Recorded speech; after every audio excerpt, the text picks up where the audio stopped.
I'm Tom Bolger. We're going to have a chat about the new adjustable lanyard from Fixe. It's called the Manso. It consists of two main elements, which is one is the dynamic rope and the other is the locking mechanism, which is made up of two parts.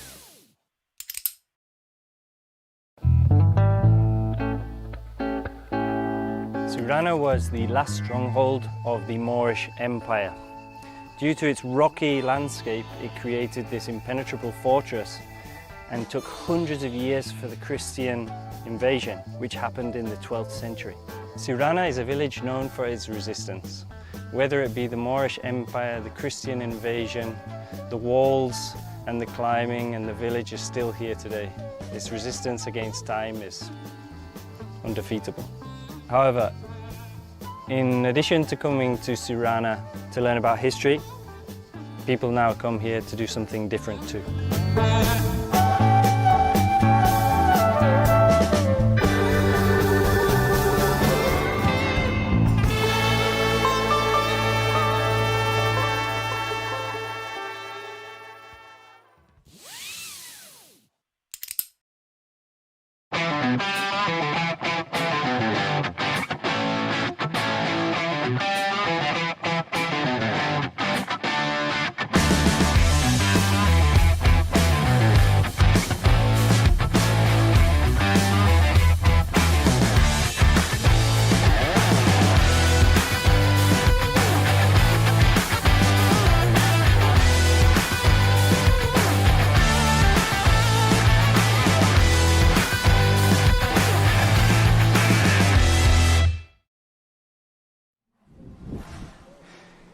Hello and welcome to Cheongsong in South Korea for the lead semi-finals, the first World Cup of 2026, and as usual we have travelled to Korea to kick off the season, and what a season it's shaping up to be. My name is Matt Groom and I'm in the commentary box. Well, I'll allow you to introduce yourself. What's your name? Who do you climb for? What do you do, sir? I am Javier Paredes and I compete in ice climbing and also in sport climbing too, in lead climbing, and I'm here to watch the semifinals. I didn't go into semifinals, so I hope to help to make this a bit more interesting. Absolutely, it's lovely to have you. And as you said, you compete in the, well, last time I saw you were in Madrid, and you were commentating with me then. So you sort of breach both disciplines. So you sport climb and you ice climb, right? That must be intense.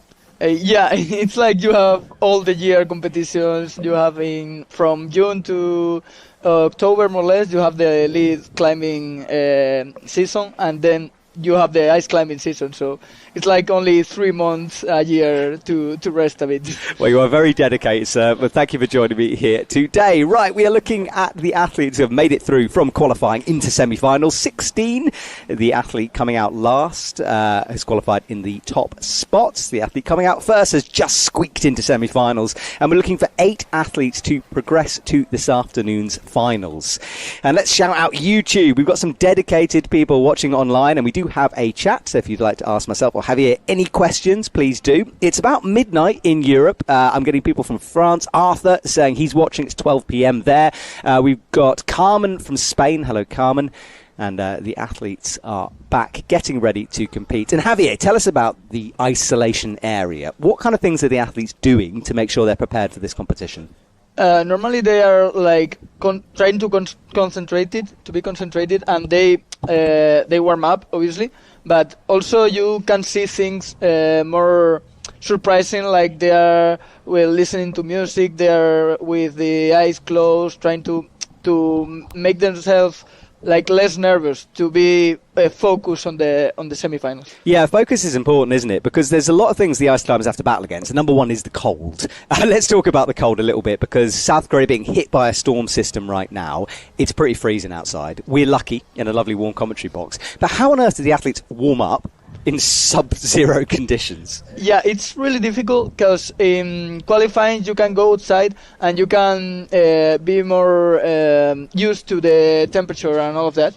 But in semifinals you are in a hot room, so you have to really move yourself a lot to be enough warm when you go out, and it's -0 degrees. So yeah, it's absolutely freezing. And okay, I'm someone who gets very cold hands, for example, and I've heard rumours that the ice climbers will give themselves what we call the hot aches. You know, where you stick your hands in snow and get them cold.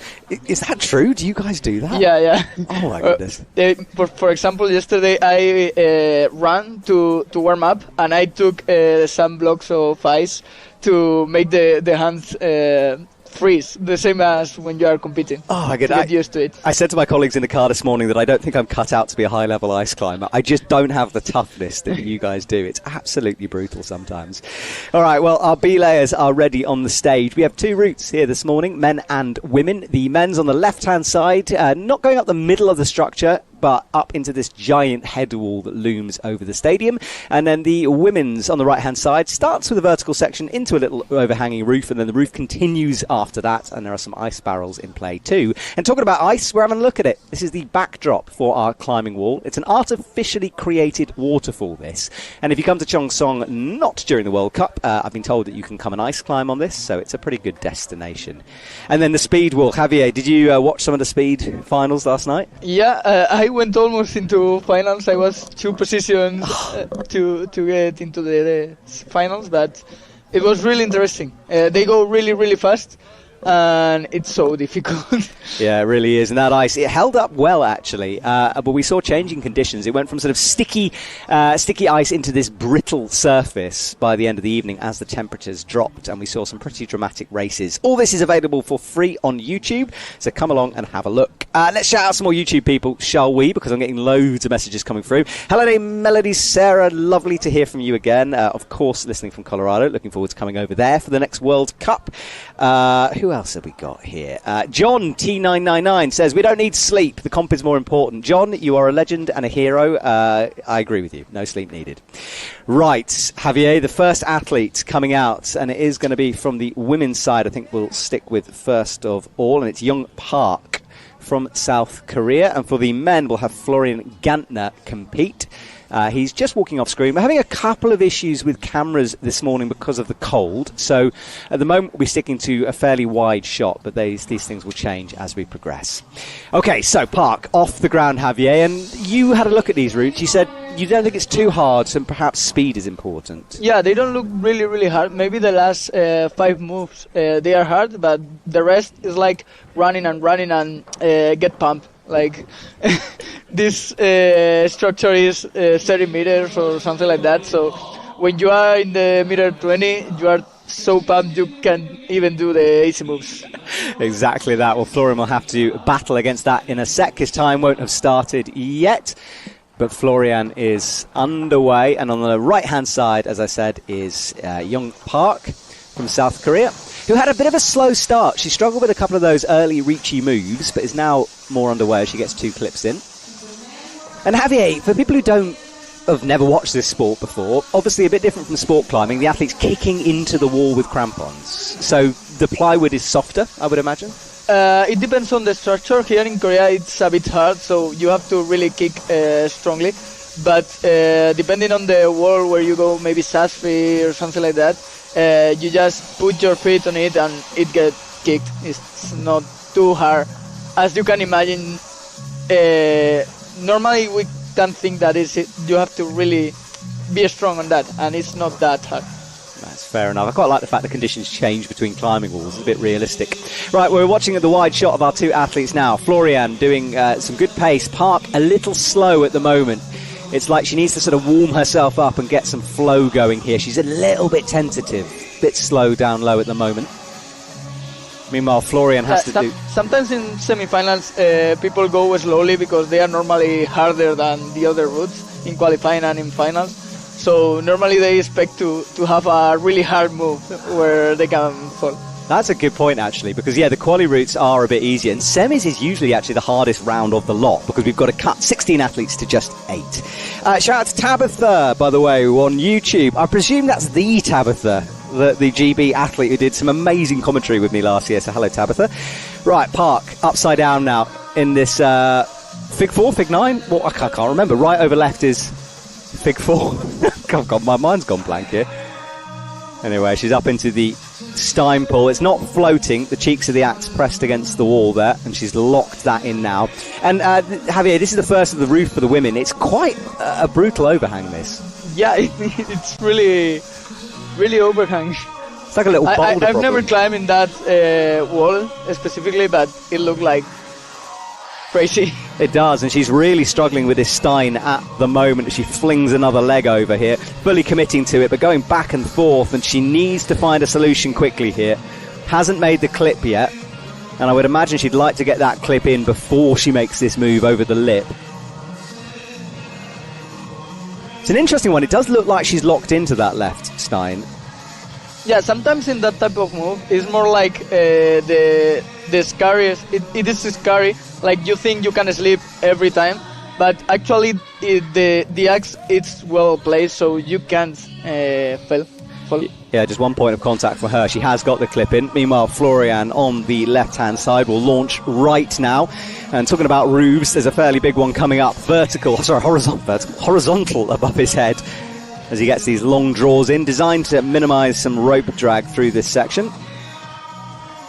In terms of time, the athletes have 6.5 minutes. We will keep you updated on that one. Florian swings through. Now, Javier, ice barrels, and they seem quite small this year compared to some of the ones we've seen before. Yeah, normally they are bigger, but I can imagine that they will be for the finals, something like that. Yeah, they're very bigger ones. The thing is, the smaller they are like this, you can see how much he's struggling to kick into it, because you basically sort of have to kick above your own head. He's almost toe hooking that barrel. Love to see that. Yeah, if they are smaller, it's like you can move easily, but it's difficult that you cannot kick. So. And you can see Park there struggling a bit with the clip. The athletes wear golf gloves. Oh, and we've seen a fall on the left-hand side. So Florian is down and out. We can just see him going there, leaving both tools behind on that ice barrel. They will be fished out somehow. And although we missed it, I'll tell you what happened. He sort of cut loose, couldn't find the feet again, and look how disappointed he looks there. I mean, the fact that the axes are buried that deep, he obviously, he was in a good position and just sort of couldn't quite pull it back there. We might see a replay, hopefully. Right, Park, halfway through, and we saw the timer just now, so ticking past the 2-minute mark, so she's got to pick up the pace a little bit right now. Moves herself over to the right-hand side of the structure. And you've got to be careful here, because it's very easy to touch the edge of the wall, which you're not allowed to do, sort of behind it. And we saw some disqualifications last year about that. Yeah, every year someone touches the structure. And it's not what you want to do. Absolutely not. But she fiddles with that clip, doesn't like the clipping position, and will reset. About a minute to go for her. Actually, it's really difficult to not touch the structure sometimes, because you jump and this type of moves that you don't actually control all your body. So sometimes it's hard to not have a penalty for that. Yeah, exactly. No athlete wants to do it deliberately usually, and of course with all these cameras on, it's hard to get away with that, so they will have it in their mind. Right, I was looking at this section, Javier. Do you reckon she uses that ice barrel, or do you just sort of go over right? I think you have to, yeah, and she's into it now, I think. Yeah, I think they will use it.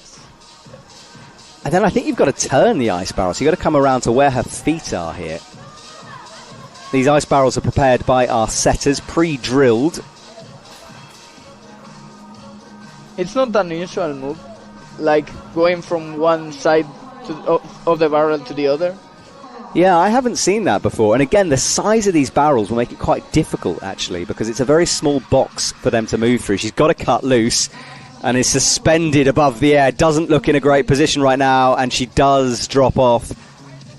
Not sure if she was timed out there or whether that was a fall, but she also has axes left behind in the structure as she comes down. She'll be looking up nervously, not wanting them to fall down on her head there. Just clear the area quickly, please. But a good first effort as men and women finish their first run. Okay, Wilson Whitley from the USA, and I know there's a lot of USA people watching right now, so please send your support.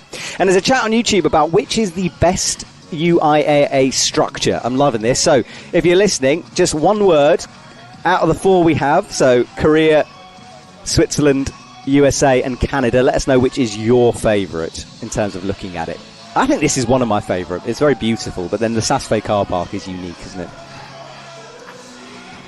Alright, so Wilson immediately underway here. Very fast climbing from him.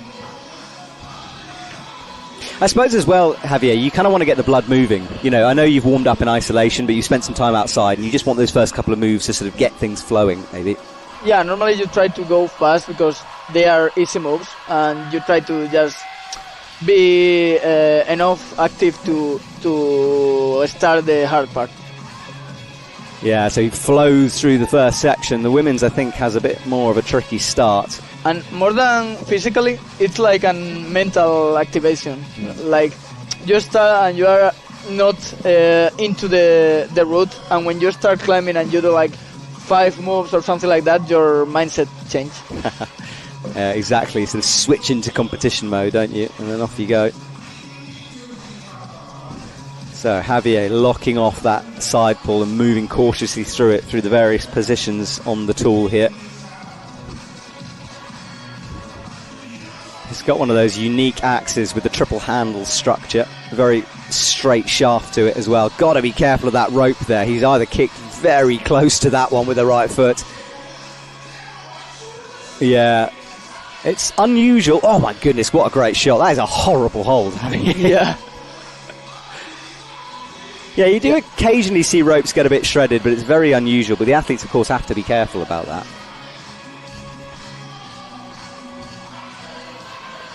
And he's suddenly slowed down the pace here. A little bit tentative on the first few holds. Ilona Serra from France is underway for the women right now, but we'll stick with Wilson Whitley at this second as he moves his way through. And there we go, a lovely split screen showing Ilona underway from Team France. Her teammate Marion is back after taking a break last year. She qualified in the top spot, so we'll see her last out on the wall.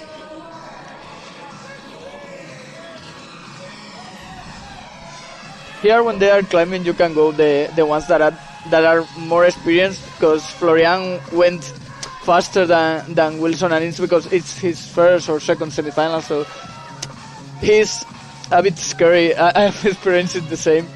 Yeah, you don't want to fall, and you go slowly. Yeah, he's sort of new to the sport here, so doing really well in this competition. Getting lots of support from YouTube as well. Thank you, guys. And some hearts coming through as well. Lovely. Thank you, everyone who's watching. All right, well, the two athletes. Oh, with a big swing there. He launched for that one. Gets some tools quickly in, and now he's picked the pace up again. So good change of speed from him. You see the enormous hole in that ice barrel. Those holes do tend to get a little bit bigger as the competition progresses. And then an opportunity to bridge left here.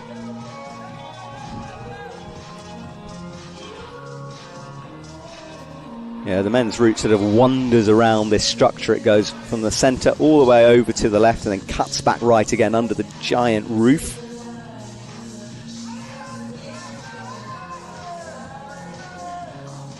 Really accurate with that tool placement. And Javier, where that, for example, where the tool is now, there's often like a little divot, a little hole for them to hook. It depends on the hole, but that hole that he has just used has like a little hole, but it's not like a hole just for the axe. Like you can put both axes and it's good.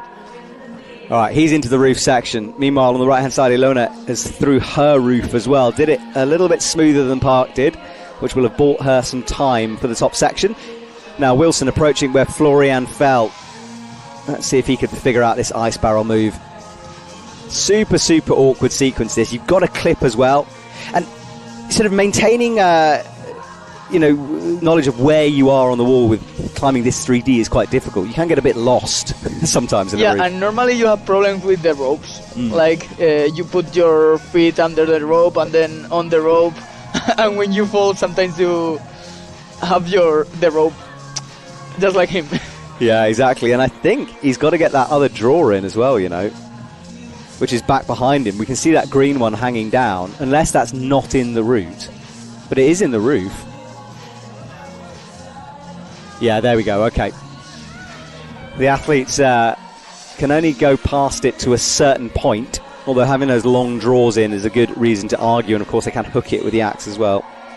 Yeah, normally the best option is just to continue climbing and clip when the quick draw is on your knee or something like that. Got a question coming through about those blocks. Geordie says, interesting that the blocks are not blocked off on the top. Yeah, the athletes can actually use the top of the barrel.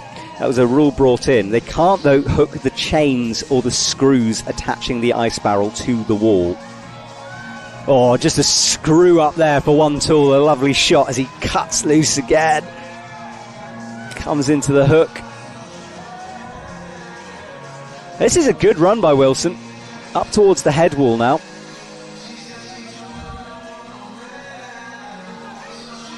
And has plenty of time on the clock as well. Now, usually with these competitions, the difficulty steps up a little bit as you hit this vertical structure. And myself and Javier were looking at the top of this wall. And there are not many holes available, so some big moves needed. Ilona on the right-hand side is into the ice barrel section for her run as well. So we'll keep an eye on both these athletes here. But what a performance from Wilson. I think, Javier, you read these routes correctly. Maybe not the hardest, a little bit of speed, and we have a big fall as I say that. Wilson coming down, he celebrates, and he should, because that was a very good run from the USA athlete. Good morning's work for him as he comes back to the ground. We'll have to see the others, but I think it could be maybe a finals. I'll try to go into finals. Yeah, it's going to be interesting. He'll have a bit of a wait to find out. These competitions goes on for, I think we're scheduled for about 4 hours for this semi-final. So if you are watching us in Europe, I'm impressed by your stamina if you stay till the very end.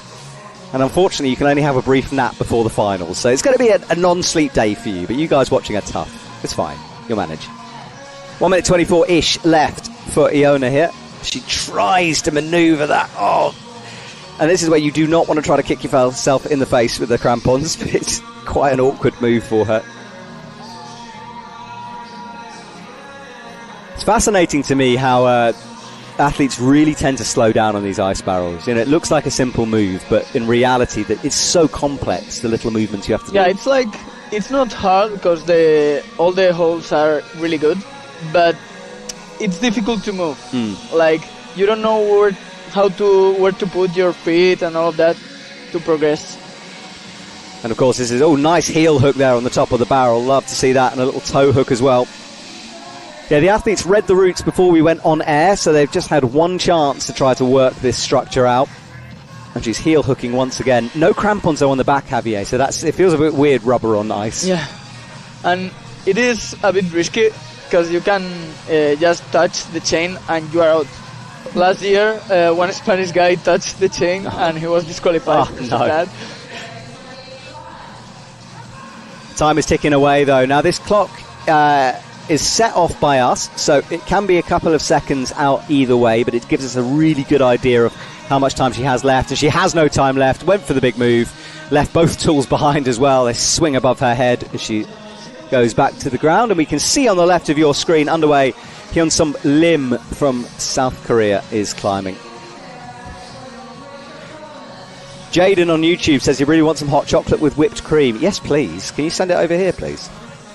And Michael says, who is commentating with you? Well, I've got Javier in the house from Team Spain. Expert sport climber, boulderer and ice climbing. He's burning the candle fully at both ends of the season here. And he's sitting next to me. So there is Lim. Skipped through the first section as we'd expect, and now has to concentrate a little bit more of these yellow volumes, start to create some 3D surfaces.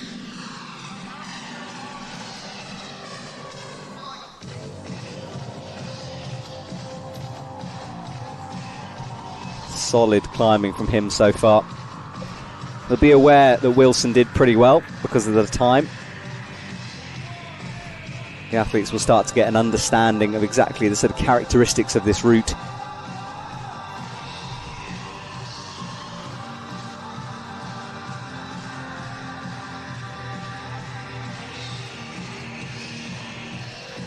Locking off that left arm just to sort of reposition himself here. A bit long, that move. Here in Korea, moves are normally a bit longer than in other competitions. Yeah, there's always a sort of a style between the various venues, and you'll hear athletes talk about that a lot. They'll be like, oh, it was such a Sasve route or such a sort of Korean route. Noah is watching this from the climbing gym he's working at right now. Where are you from, Noah? If you're in the US, that climbing gym is open late, right? Or is it early in the morning? I've lost all track of space and time currently. I know in Europe it's past midnight, so I doubt you're in Europe, unless it's a very cool climbing gym. Alright, getting stood up here on this lightning volume.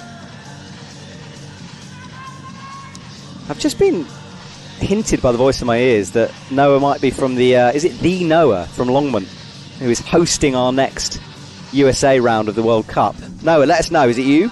Is it the real Noah? I don't know why that gave me the giggles, but it did. Yeah, Longman, a fantastic structure. It's a commercial climbing gym, and they coat the outside of the wall in plywood. Oh, look at this from Lim as he cuts loose there.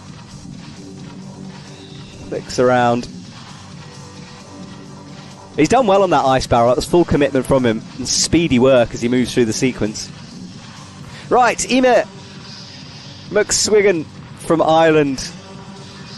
One of the loveliest ladies on the circuit. True veteran. Didn't qualify in the best position for this. There was some nervous scrolling of apps here while she was waiting to see if she'd get in. She did so well last year getting on the podium.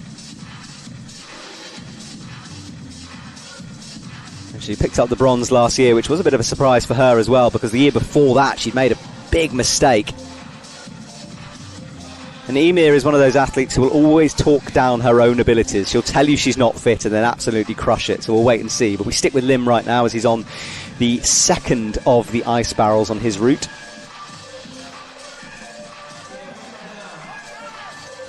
Oh, Noah says he's just a lowly gym worker. It's not the Noah. Fair enough, Noah. Well, in our mind, you run the gym, mate, so just go with that. Lim had a bit of a hesitation there. I think he was thinking about which grip to go for. Decides to match the handle. Yeah, and sometimes you don't know how to move your feet without moving the axe. So you go down and you move a bit to find a position to move your feet.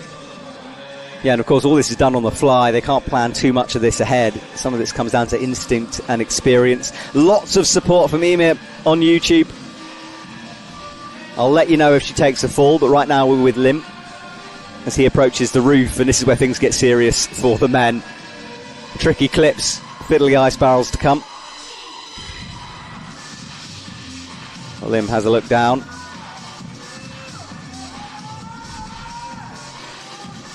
And there is Emir, made quick work of the roof section, is looking in a flowy mood at the moment. People are describing her as the OG of ice climbing, I would agree. She's one of them. Lim commits to the one arm there, holds it nicely, waits for that ice barrel just to steady a little bit. Sometimes, Javier, you want the swing, don't you, to make the next move, but I think in this case you want that ice barrel to be quite still. Yeah, it depends. But when you are there and you want to move in the same barrel, you don't want it to swing. Yeah. It's more when you go to the next one, when you prepare. You can see the difficulty all of them are having. No one really kicking into that ice barrel, and that sort of implies it's very hard. And also, of course, up by your head. Look at this from Emir, by the way. She's absolutely storming through this route at the moment. I'm liking the green on the ice axes this year, matching that Edelred helmet she's wearing. Is it an Edelred helmet? Is it a BD helmet? I think it's Edelred. It's impressive how she climbs like all the time slowly but with the same pace. Yeah. So finally she goes fast, you know. Yeah, you're right. Sort of just consistency throughout the route. I'm quite concerned about what's hanging off her left crampon. I'm trying to see if it's trouser, but it looks to me like it's off the boot itself. So hopefully that isn't a bit of a gear malfunction for her. Josh the Climber says, does the ice get chewed out a lot? Yes, it does change. So these ice barrels are here for the entirety of the comp. So although obviously all the athletes have a similar situation, which is the ice evolves and changes, it does tend to get better, actually. Those holes become bigger, and occasionally, though, they do become a bit more brittle. And if the ice breaks, there's nothing the athlete can do about it. It's not a technical incident, it's just one of those things. Right, both hanging right now. Lim with one arm, and he might have, I think he just got himself a bit stuck in the middle of nowhere with that move. Takes a lot. I mean, you've got to do basically a front lever to get yourself back up once your legs are hanging low, which is very physical, obviously. Yeah, and sometimes you are so tired you just cannot do it. Yeah. Even if you want to just put your foot on your hand, it's impossible. Yeah, exactly. Well, there is Emir. She is doing well. We'll move into the number one spot here at the moment. If she can make a couple more moves. And about 1:20 left on her time here.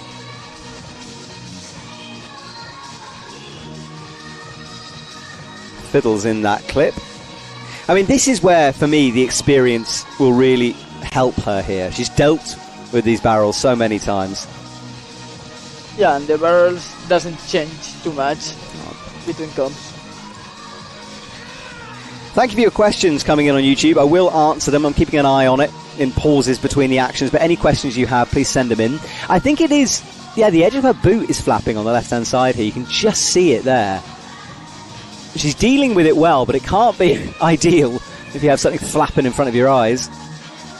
Actually, I think it's a bit of tape hanging off the bottom of her shoe there. Right, with 30 seconds, she's in a bit of trouble. Tries to get a hand up. Trying to get the Fig Fours in here. Yeah, and there is a close-up of that tape hanging off the bottom. There's a screw up and right.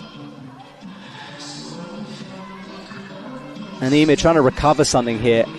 She can't use the edge of that wall. It's such a good-looking crack, isn't it? But I'm fairly sure if she sticks a finger in there, it's not going to be allowed. Oh, close. Now, although the clock has finished, remember, it's not exact here, but I think she has been timed out now. She can look at ways of trying to unwind herself from the structure. Just checks the time to make sure, and then we'll take that fall down. All of it curled up around the rope, but she's all right. She untangles herself. Good run from Emir. Wasn't the best quali run for her, but I think that would have settled her nerves a little bit in terms of her performance. She does look strong. Oh, she always looks strong. What am I kidding? Right, let's answer some questions then. Geordie says, are the tops of the routes always also at the top of the wall? Yes. Yeah, it depends where. The highest point of the wall is the finals top, but it's only about 2 meters lower than where the athletes are climbing to today for the men. The women's is a little bit lower for semi-finals. Leaderboard on the right-hand side, and Emir does move into the top spot. 23 jumps over Iona's 21.2. Ema breathing hard out there. And Javier, do you find, for me anyway, when it's this cold, I find it quite difficult to breathe. It's almost like you're breathing in ice. Yeah, it's the same as with the hands. Like, you have to go out and try to race a bit and run a bit to get used to it, because if not, it's impossible to breathe. And sometimes you are climbing and you have to leave your axe and put it in your elbow or something like that, because you cannot breathe with the axe in the mouth. Yeah, and it's quite a shocker when you come from the ISO area, which is heated, out into the cold. It does take you a few moments to acclimatise with that one. There's a spinner, by the way, on that first quick draw there. That allows the first draw not to get tangled up, as we saw in the past. So a good improvement there to the system. And, of course, it's pre-clipped because we don't want anyone decking out too early here. Tabitha asked about dynos. Not so far, Tabitha. Haven't seen any yet. You never know for finals, though. They tend to stick them in there, don't they? We usually get at least one along the way. And if you think it's absolutely bonkers for Ice Climbers Dyno, you are correct. Yes, it is insane. Jumping with deadly weapons in your hands. Can't wait to see that. Right, I'm going to hang on. Sorry, man. I'm just going to do a quick spoiler because if you didn't watch the speed and you don't want to know who wins, I'm about to spoil it. Okay, you got 5 seconds. Everyone ready? Right, Olga taking the gold medal in speed last night, so she's on a bit of a high. And Javier, do you think it's difficult to come back? Because she finished quite late. She was obviously competing, and then she's got to get up immediately at 5 in the morning and climb. That must be tough. And she had the anti-doping test also. Oh, no way. So she was up really late then. Yeah. But I guess you just take it and go and try to sleep as soon as you can. That's it. Yeah, I'd imagine a few Red Bulls have gone her way, and Red Bull, one of our sponsors here, including Fixe, and we should mention Fixe, who have come in, a Spanish brand who make fantastic quick draws and ropes, are the title sponsor for gear this year for the UIAA main season, so thank you guys. Michael's asking me, am I coming for the World Youth Championships in a week? Yes, I think so. According to the last conversation I had with my boss, yes. You never know. Things might change. But I'm very looking forward to seeing the youth ice climbers in about a week. 2 weeks. Right, we haven't talked much about Jae-jun Lim on the left-hand side here, who's done pretty well at the moment, looking solid. Olga approaches this roof. Now let's have a look at the right-hand side here, because I'm interested. She doesn't do that Fig 4 that Park did originally, and I think that's the better method. It's a bit scrunched up. It depends on who does it. Like, the sport climbers, we usually prefer just to kick and go for it, but are more old school. They prefer to just go with the figure 4 all the time. Yeah, exactly. It depends on styles, doesn't it?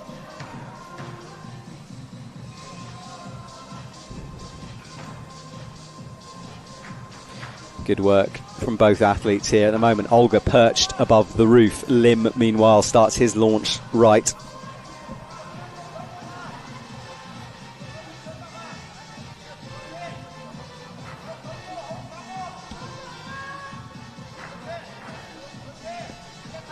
We can see him do what I said before. He just took his axe and started to breathe hardly, and then put the axe in his mouth. Yeah, that nose breathing is all very well, but you need a bit more oxygen, don't you?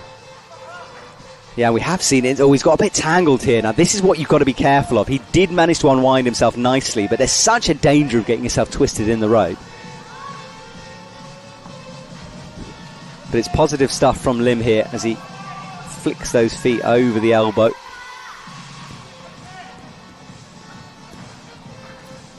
Fighting hard at the moment. This section really seems to burn the energy of the men. It is pretty intense.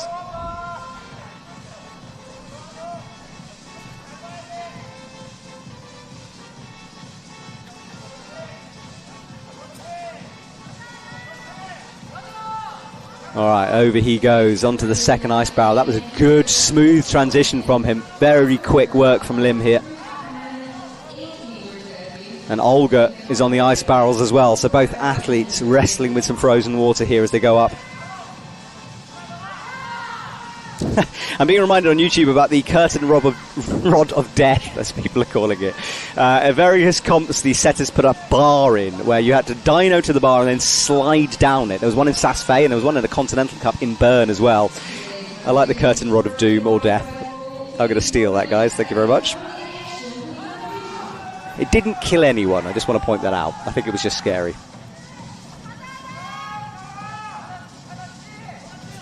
All right, so Lim moves forward, and this is so far a very good run from the South Korean athlete. He approaches the head wall here, and just reminding myself here more than anything, Wilson, second out, what a run from him. He was deep into the head wall. Yeah, it's really good to be his first semi-finals. It's always tricky with the semis. You never quite know until we get deep into it exactly how the athletes are doing. Now, Olga is in a bit of trouble here. She's on this heel hook section. The problem is that heel hook feels so insecure on the ice.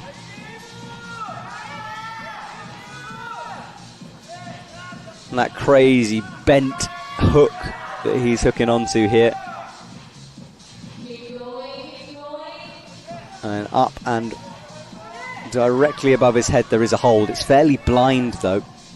Quite difficult to see it. And of course, Xavier, you're reaching up, it's blind, and you need an exact spot to hit as well. It's not like you can just touch it and hold on. Yeah, and this type of rounds, the semi-finals and finals, you own site, so you have not seen anyone who has put his axe there, so you just try to figure out where is it.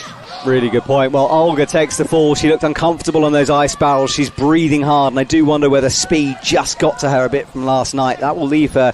We'll have a look at the leaderboard in a couple of minutes, but that, I think, is going to leave her in a bit. Oh, there it is. Look at that magic. Hasn't been updated quite yet, but Emir's 23 was the one to go for. So we'll see where Emir lands. We have Lim down as well. So, athletes back on the deck. And there is Whitley. That hasn't been updated yet either, I don't think. No, not yet. So we're waiting for the updates.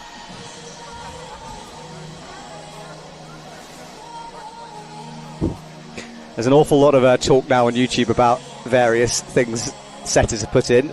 Everyone remember the rings on a bungee cord last year? That was an interesting decision, I would say, by the route setters, as ice axes pinged across the arena, including into our commentary box.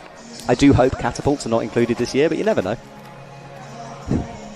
Noah is asking about scoring. Good question, Noah. I'm just searching in my own database because I want to get this right here. So give me a couple of seconds, and I'll tell you exactly how the scoring works, because it's a little bit different from other sort of competitions you might have been watching. As the athletes get ready and turn around for the next side of things here.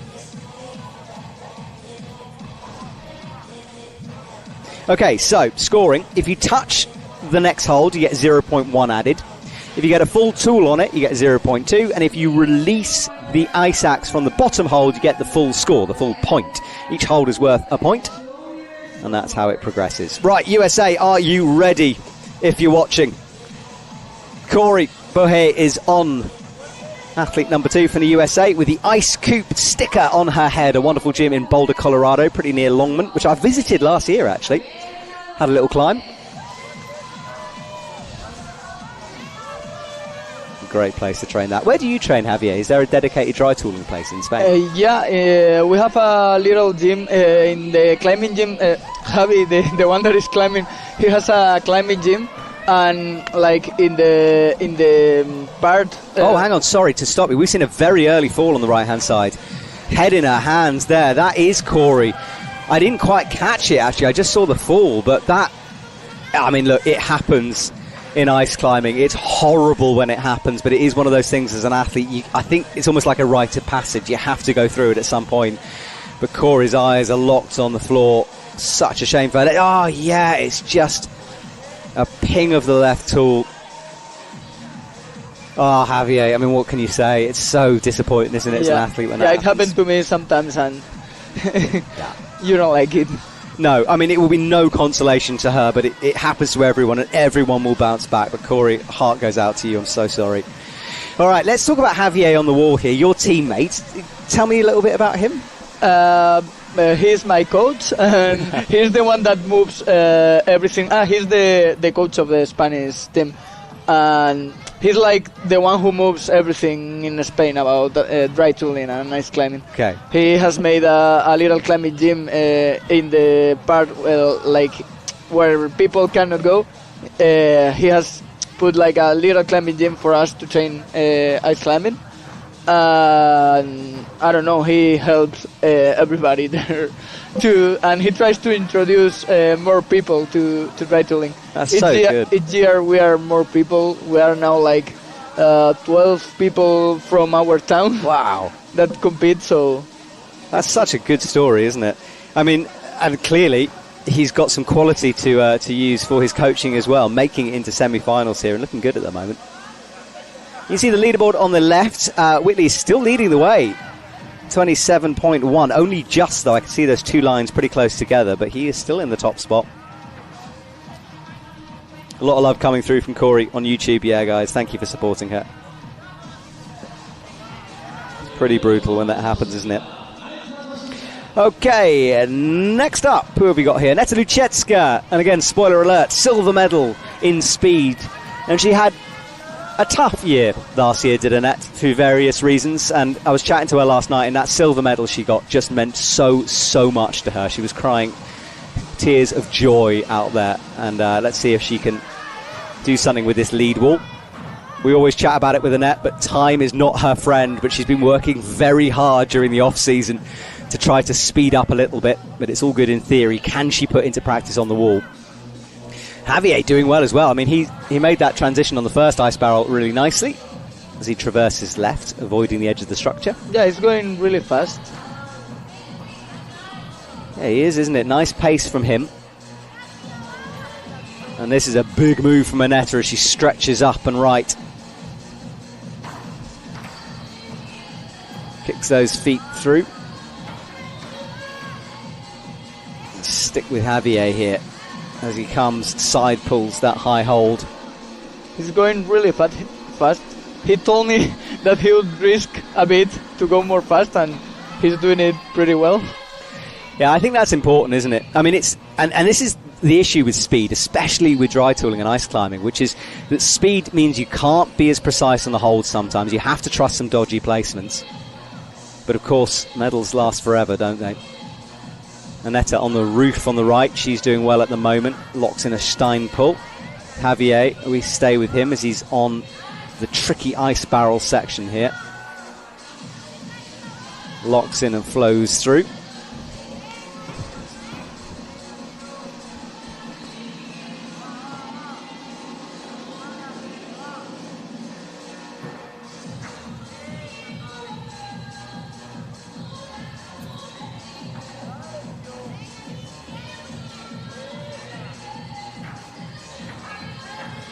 All right, well, there we have the two athletes now on screen. Annetta moving through the roof and Javier on the ice barrels.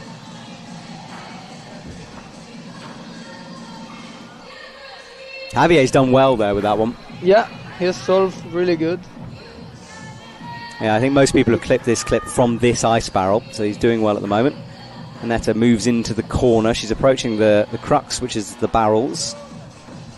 Sometimes you have the wrong decision, but you change, and it's the best option. Like, he tried to clip, and then he realized this was not the best option. I'm not sure he's in the best option here, though, either. He's just left himself a bit too much distance. And this is not what you want, especially hands on the ice barrel. He's trying to find something. He needs to reposition to get that clip in. Yeah, Josh is asking what happens if you miss a clip. Well, you can't, basically. You would be called down at some point. You can go quite far past it, and that's what he's going to try to do now, hoping that he can reach back and get that. But that, Javier has made a little bit of an error here at the moment. And still struggling with the clip. Goes one-handed, hooks the barrel. Annette is on the ice barrels on her side of the wall here as well. Just about from Javier. Well, he made it work, but that cost him some vital time and energy, and you can see less than a minute now on the clock for him.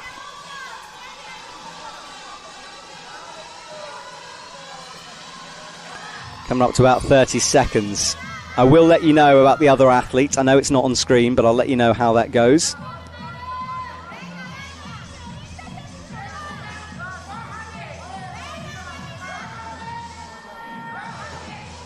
All right, starts to launch left here. Cuts loose, hangs on.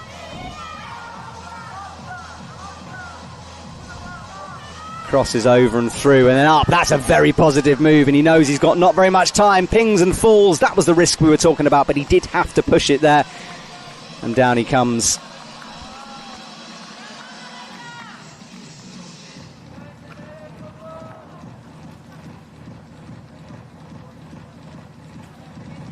It was a really good try, I guess, but maybe not to go into finals.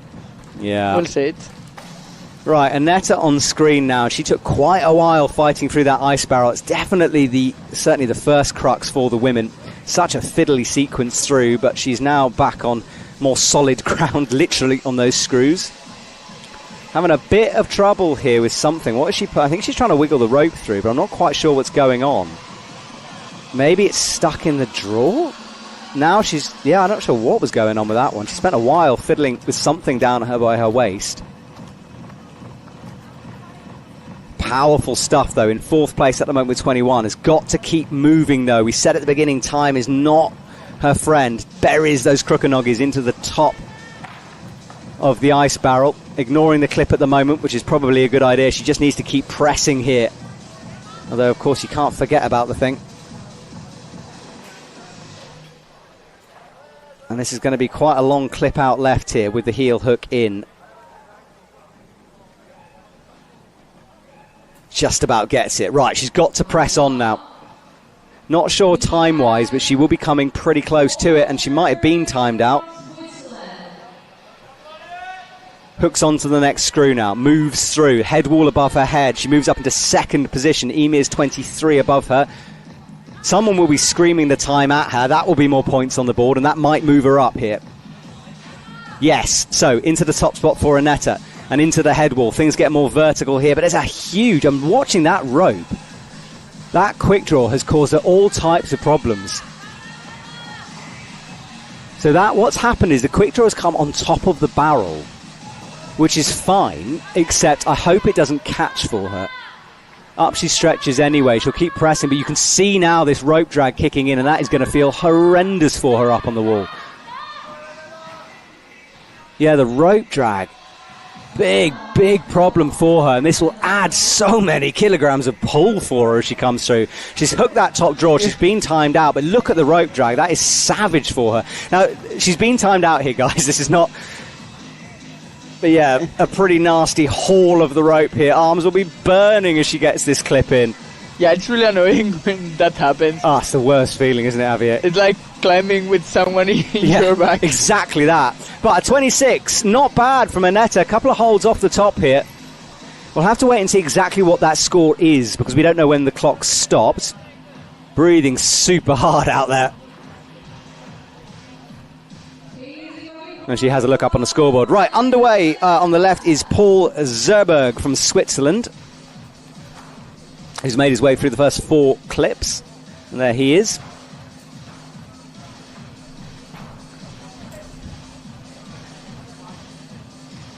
Careful with this side pull move here. There's some questions coming in about using the ice blocks on the women's route that are nearby. No, you can't. So the athletes... obviously, look at the route. There's a topo available, and certain barrels will not be in, so you can't sort of go a bit crazy and use all the holds available. There is a route that the athletes have to follow. Of course, you can use the holds in any sequence or any order you want, theoretically.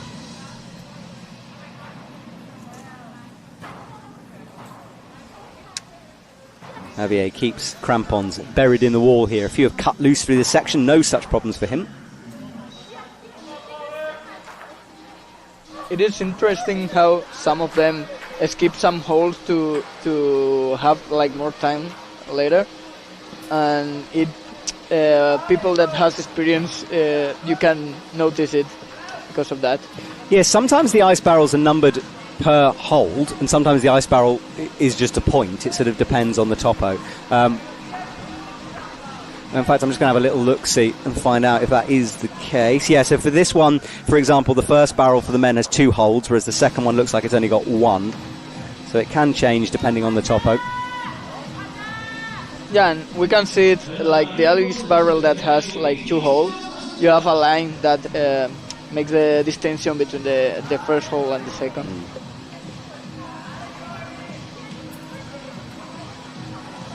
Okay, underway for the women is Jeong Kim. Part of a big South Korean team. Being the host country, you can bring 9 athletes for men and women, I'm pretty sure. So we see lots of South Koreans here competing, which is lovely to see. YouTube, don't go quiet on me. Keep your questions, keep your comments coming. I know lots of the athletes watch the live comments back, so if you want to send some support, I'm sure they will see them.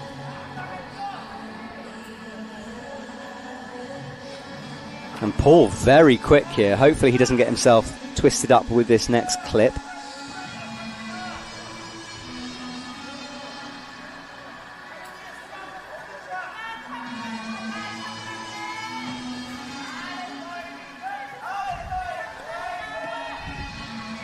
But he's got himself into a similar situation where he's very low for this next clip.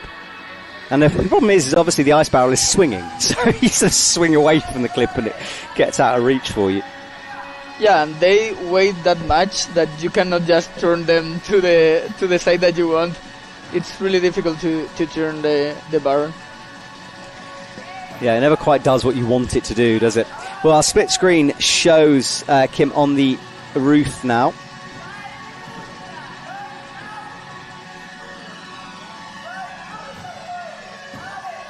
Pretty quick work from her, nicely through.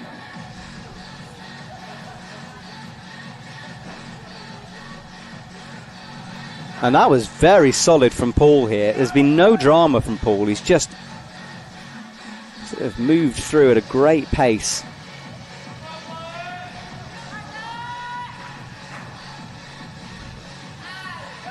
And you can see as he heads towards the headwall here, up above his head, grimacing against the pump as he makes these powerful moves through. And this is, I don't even know what to call that. Like, I guess it's a sideboard, right?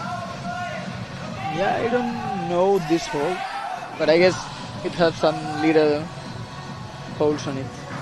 Paul moves into the number 1 position provisionally here, up into the head wall. There's only about 4 holes to go here to cover the next 5 metres of climbing, so some massive moves, feet skittering around there on the purple volume as he momentarily loses a bit of composure and he'll shake out and take a breath. Ooh, someone said Paul has got one of the new elite climbs. Not sure what you're talking about. You're talking about the ice axe, Matt, on YouTube? I haven't seen that axe. It's got a real curve on the handle. Yep. Oh, a big fall from him though. Pings off. Takes the whipper back down to the ground, but he is in the number 1 spot with that one. Good work from him. And he points to someone in the crowd.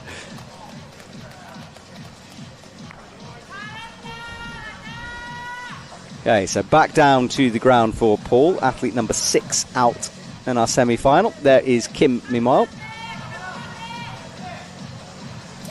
And any woman who's got to this stage tends to really slow down the pace here. Javier, do the athletes get wet when they're on these ice barrels? It depends the temperature. When it's really cold, you don't get wet. You just some ice drops on you, but it's solid.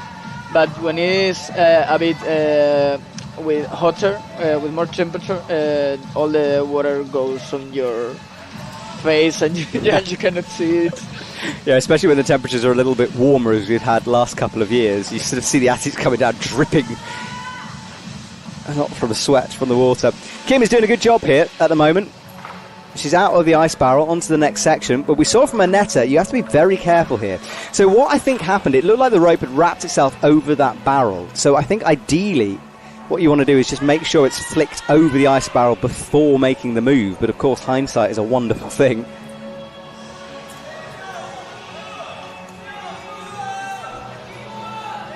That's one of our holds on offer, the one she's just left behind.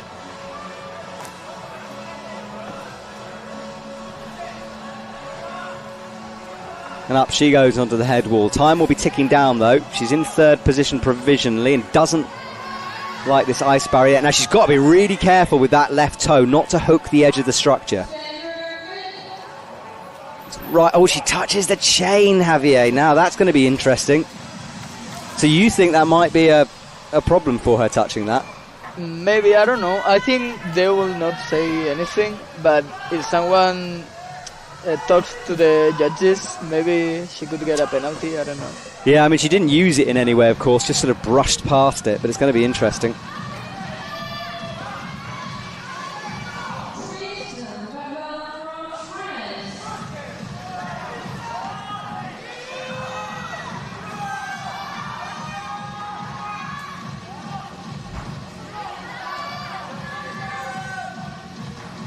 Up she goes onto the head wall now. Good work from her. Stands up tall. She'll be nearing the top spot right now. Doesn't have the nasty rope drag in the same way as Annette did, but it is still there.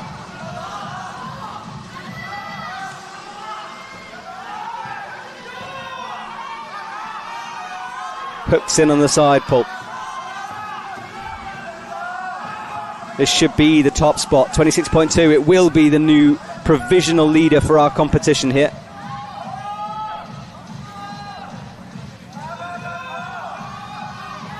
They can run a lot in the last moves. I think it's not really hard, but just that they get that pump that they couldn't do it. But yeah, well, she's one away from the top here. Launches up, falls as she makes the move, so just below the top hold there. Down she comes, back to the ground, and is disappointed with that one, but it is a... Oh, she's sneezing, I think. Is she sneezing? Oh, no, she's in pain. Oh, my goodness, I'm so sorry. Maybe it's hot aches? I actually don't know if she is laughing. I thought she was in agony for a second there, but she's actually laughing. Okay, thank goodness. Whew. Injuries do happen in ice climbing. I was terrified for a moment there. So, Tristan Ladevant is up next, one of two Ladevans.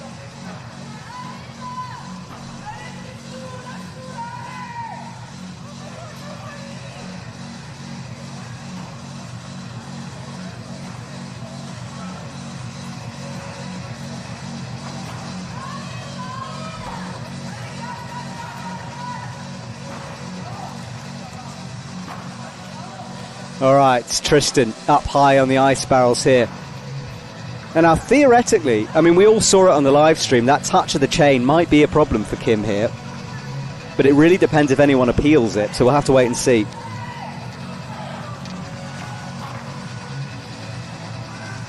All right, Tristan Ladevant. The Ladevant brothers were training very, very hard through the off-season since July.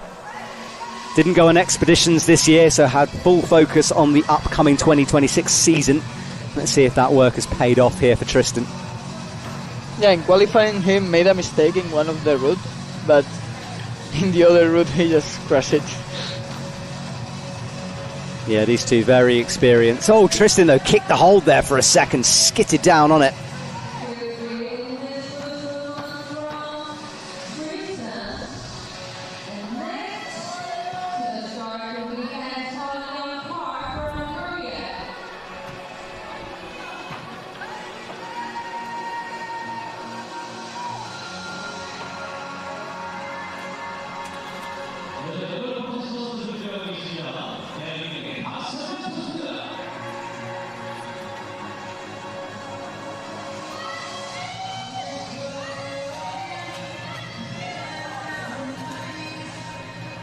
All right, Tristan, upside down, hooking onto the barrels.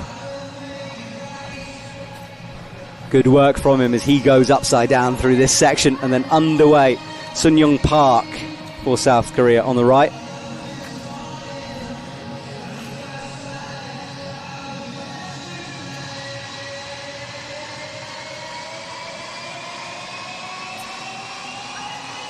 How tall is the structure, asked Noah? It's about 30 meters, I think, in terms of distance, right? Very, very tall. Yeah, maybe it's a bit less, but with all the overhang and all of that, yeah, I think you climb 30 meters. I think so too. I mean, it's certainly taller than any IFSC wall you'll see. This big metal structure.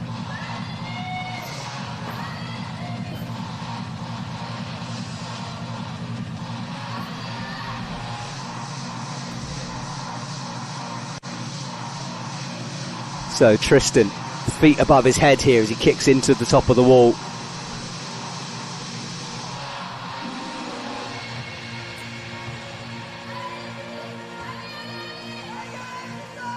And now he is looking to hook this hold, which is a long way left. Needs a little bit of power in the arms to make this swing. Latches it and gets it. Good work from Tristan. He's approaching the head wall. Sun Young Park on the right-hand side has dealt with that Steinpool clip quite well.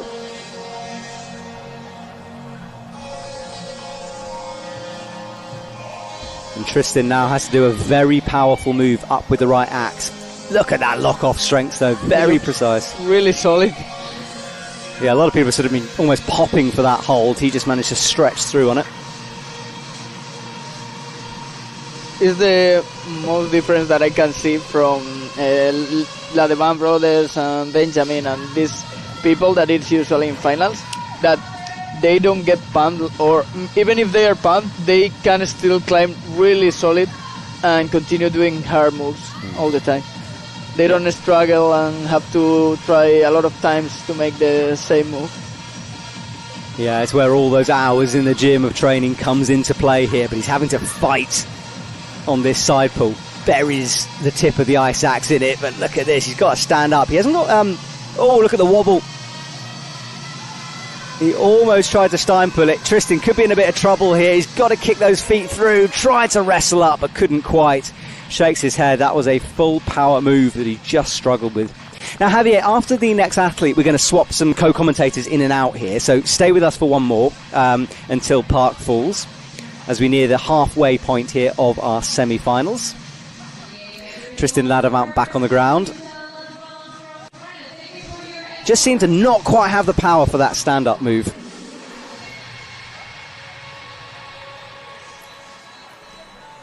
I think for this type of moves, tall people have a little disadvantage because you have to move more weight to go up and take in a good position the invert. Yeah.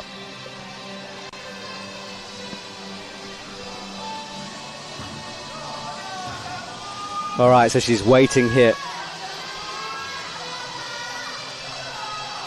Up she goes, fiddles in the next clip and does take a deep breath here. We know what's coming. She doesn't necessarily, but she will have definitely understood that this is one of the cruxes here on these barrels. Time to commit to it. She launches the leg over.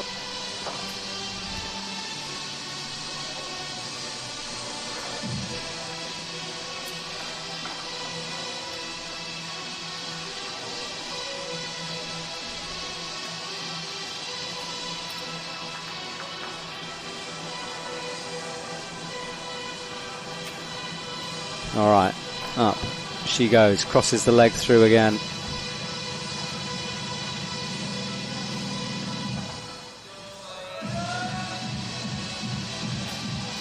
Yeah, and this is why she took that deep breath below it. It's a fiddly sequence through here.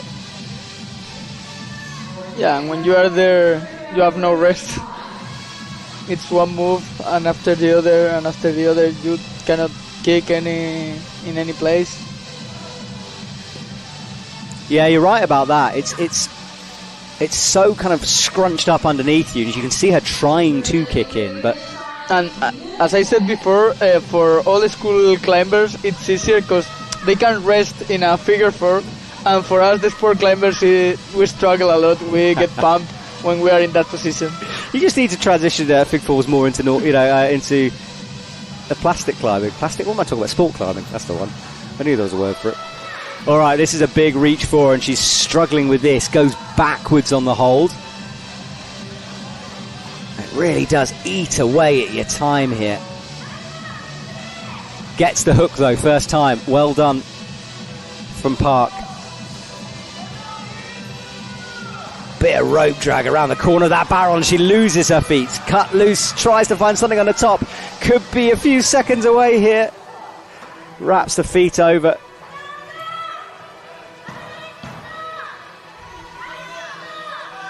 And hands off, eyes closed as she tries to get rid of some of that pump. Both heels locked in on top of this ice barrel now, but she can't stay there for that long. She's got to move. It will be making her colder and colder as she goes.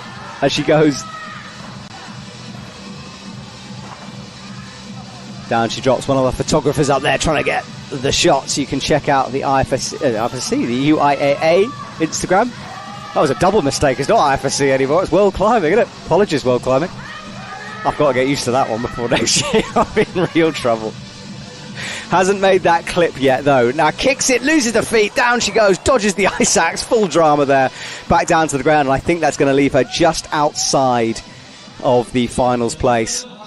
All right, Javier, thank you so much, sir, for joining me once again. You're becoming a regular here in my commentary boxes, so thank you again. I'm starting to feeling a local here. Yeah, you are, mate. Yeah, always welcome back. Thank you so much. You go and enjoy the rest of the competition. Thank you for inviting me, and I hope this goes well. Always, mate. Thank you so much. Right, we'll just pause briefly. We'll bring our next commentator into the commentary box while we swap things around.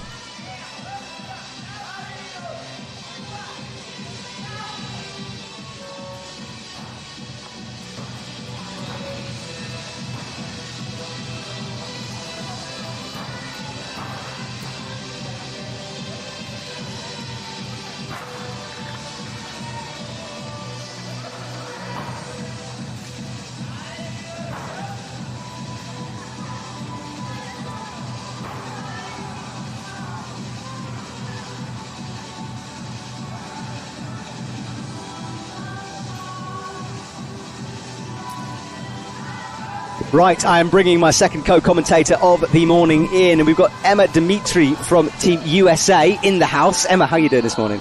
I'm doing good. It's cold out there, but much warmer inside, and I'm excited to be here with you. Yes, it is very cold out here. Okay, it makes it sound like I'm tough. I haven't really been outside, to be honest. I ran out briefly to get a start list. So tell me about those conditions. How cold is it, do you think? It's bitter cold. Yesterday, the weather was a bit warmer until the snow came in the evening, but now there's no snow and no wind, but the cold is bone-chilling. Oh, my goodness. Well, your teammate is on the wall right now. Lindsay is out and about.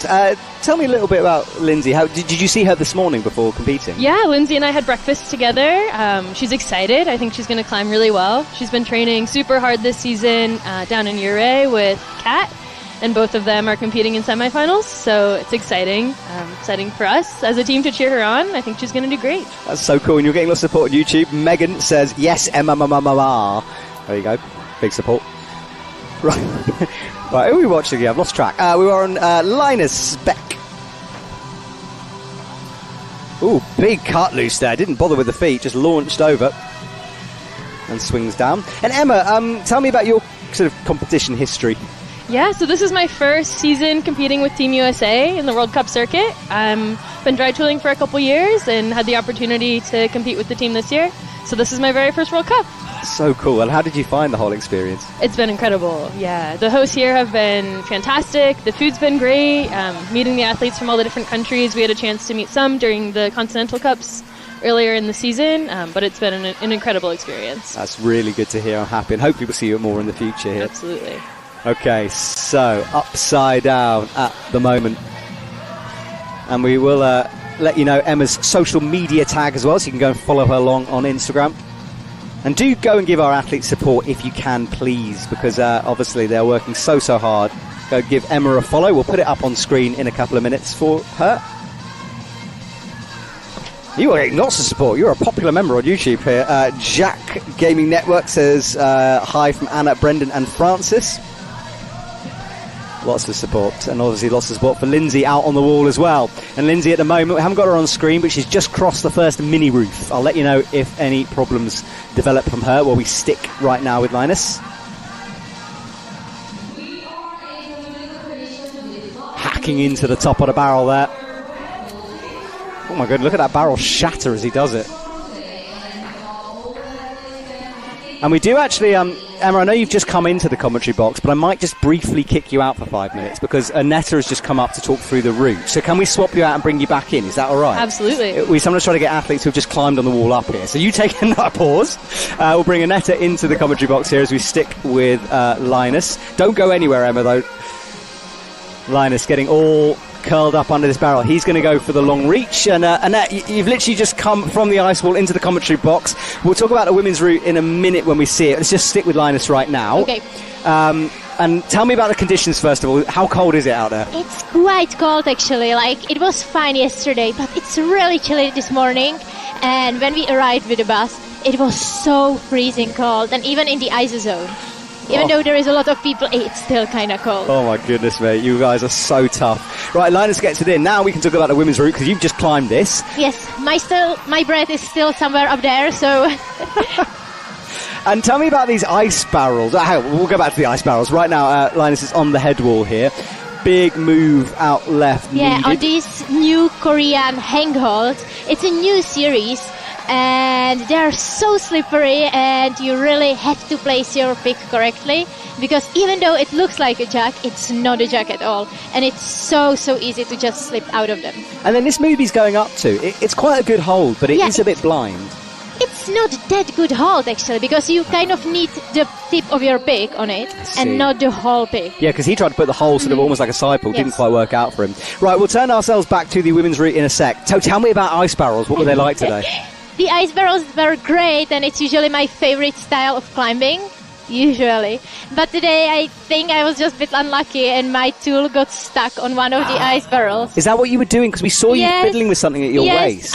Yes. My tool got stuck on the top of the barrel and then on the bottom of the barrel, and I just couldn't take it out, which cost me so much time. Yeah, of course. We were I think wondering. it also cost me finals, in all honesty, but yeah, it's what happens, I think. Well, you had some vicious rope drag as well, because the rope had caught underneath the barrel. I know, but it wasn't as bad as the tool stuck on the ice barrel. It's just like it happens and you have no idea what to do. Oh, I'm so sorry. Because in that moment it is. If it gets under, you have just... Oh, so she's got it stuck as well. Yeah, she's got it as well. So it happens, and you have to be careful about it. Do you think that's because the holes are developing, so they're getting bigger and therefore... They are. And for sure, as an athlete, you should also kind of think of that, because when we are training, we usually obviously don't have ice, but we are training on wooden barrels, and the same thing can actually happen even on wooden barrel. So you should always think of this possibility and be careful about it, which I wasn't, clearly, and that's why it has happened to me, and sadly it happened to Lindsay as well. You can see, not on the live stream, but they are going to get it, and it's actually quite hard because it's really stuck. Yeah, well, that's great you're here to explain this. So Lindsay coming down with what looks like a stuck tool, which has now been removed actually off the live stream. Okay, she's down. Well, look, and I know you probably want to go and warm up and drink some coffee and eat some food. It's a bit warmer here, so that's good. That's okay, good well, you're more than welcome to stay up here, but thank you for joining me. I'll let you go and breathe and recover. Okay. Finals, obviously, a little bit risky right now. I think it's really risky. Okay. It cost me a lot of time. All right, well, I'm sorry about that, but congratulations on the silver medal last night in speed. Awesome stuff. Thank you. And we'll keep our fingers crossed for you for the finals. Thank you, so Annette. All right, well, Emma, we'll bring Emma back into the commentary box. I quite like this, bringing athletes through. This is fantastic. Thank you for taking the time, whoever does come and join us. We'll bring Emma back in, and we've got Emma's Instagram on the screen. Fantastic. So that is Emma's Instagram. Go and click on that. Follow immediately, please. So Paul leads the way with 31 over 28. Tristan Ladamount. And I don't know if you heard that, Annette was saying she got ice axes stuck, and I think that's what happened to Lindsay as well. Yeah, absolutely. The bottom of your axe can get stuck underneath the ice, and it's a big pain to try to pull it back out while you're hanging from one arm. I've had it happen when I'm ice climbing outdoors a few times, and it's a terrifying feeling. Absolutely. You just sort of wiggle the thing. The more you wiggle, the more you're throwing yourself off balance. It's not what you want. Exactly. Nasty stuff. All right, well, right, where are we at here? Lorena Beck is on. She was competing in speed last night as well, so one of those athletes who's doing the double. And then Lucas Perez from Spain, I think. Hang on. Yes. Athlete number 9 on the wall here. He stretches out. And this is the move that all the men have slowed down a little bit on this section. Yes, they're moving in between some more technical holds. So the hold on the right, we've always called a roller. So it's a metal cylinder inside of all of that resin, and there's some texture to it. So there's a little bit of friction, but not much. And the next hold they're moving towards, I believe, is one. It's a little metal disc that has dimples on it. How do you know this? Some of it is just familiarity. Each World Cup has a different style of setting, different holds that they like to use. And so we know the types of holds that are often at the Korean World Cups. But of course, there's new ones every year, every season. And so everyone brings binoculars to look at the routes beforehand and tries to share as much information as they can. But sometimes it's just your best guess until you're up there. Yeah, and there's such an element of luck sometimes in ice climbing. You just need everything to go right for you. Okay, so Lucas cut loose on the swing, but he dealt with it well. And Lorena goes into the big four to make this Steinpool move here, which is quite a tricky clip for the women this section on the right. Yeah, absolutely. Yeah, the amount of body tension she needs to keep her feet on the wall, keep her toes into the wall through the figure fours, and to get that clip is quite impressive. A lot of core strength. Yeah, we've seen some athletes kind of keep feet low on this section. She's deciding to hook them over the arms on that. It's worked for her well, and she's moved through the overhang as we stick with Lucas here, who goes up into the very corner of our structure.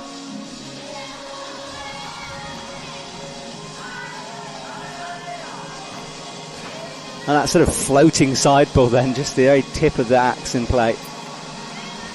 Yeah, as Annetta was saying, right, you hope that the holds will feel like jugs, but you know that most of them are going to be a little more slippery than you planned for. So. Yeah, it's my least favourite thing that people say who don't understand ice climbing. It's like, oh, you're just holding on to jugs. It's like, well, maybe, but what the jug bit is holding on to is tiny. Exactly. Come and give it a go, guy. If you think this stuff is easy, honestly, I have never been more pumped in my life having tried ice climbing. In fact, I did an easy route over the summer, and I experienced delayed pump, which I didn't know was a thing. I felt fine until I came down, and then I couldn't move my arms. Yeah, your forearms are on fire. Gone. Absolutely. I didn't realise I'd even done it to myself.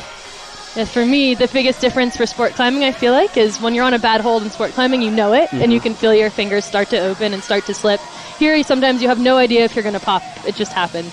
Yeah, it's terrifying. You guys are unbelievable. All right, well, this is the tricky clip situation. Sometimes a clip kind of is a crux of the route, and it almost appears to be the case with this one. As you can see, everything is swinging. That's the problem. You know, these long draws obviously are there for rope drag purposes, but it means they move around a lot. Sometimes you'll see an athlete to knock the draw first with their tool to get it moving, to bring it closer to them in the long run. Now, Jory has just commented on YouTube that he says the first yawn has arrived. He's choosing between semis and finals. Jory, listen. Go make yourself a very strong coffee, find a Red Bull somewhere, and just get through this, okay? We need your support here, Jory. You can't go to sleep. Don't abandon us now. Keep pushing through. So, both athletes on the steepest part of their route now. Lorena Beck has to wrestle with his ice barrels, and we know now that those holes are getting pretty sticky for the tools. Let's hope she can get through that unscathed.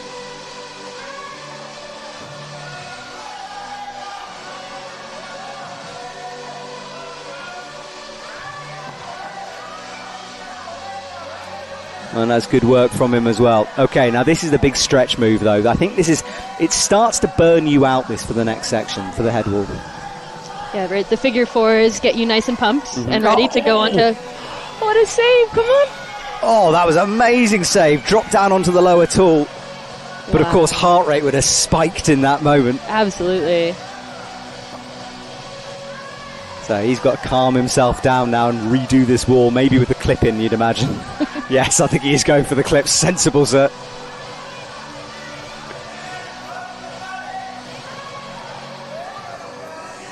All right, gets that in. He'll feel a little bit more secure after that.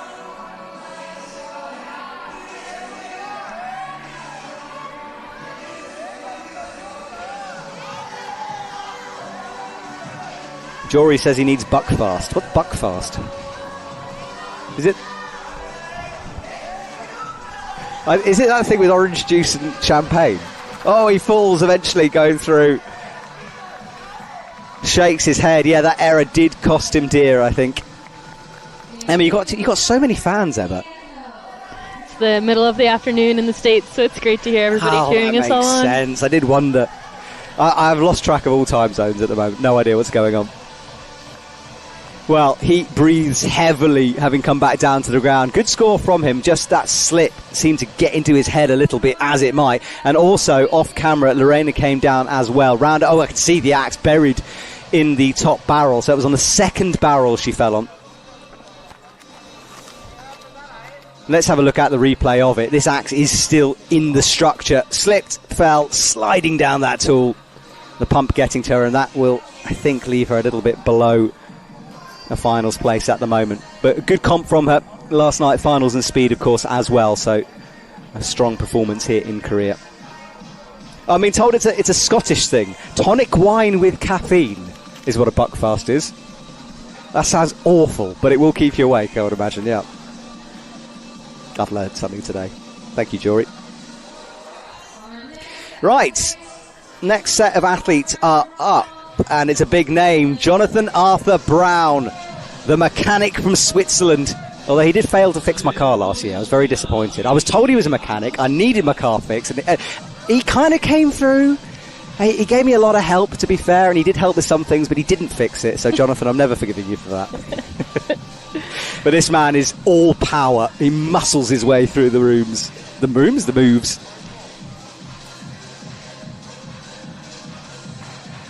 All right, he is underway now. Quick moves through. And then for the women, we've got Selina Bossard, sister of Benjamin Bossard. She pulls off the ground and gets going with a fast start from her. Very snappy.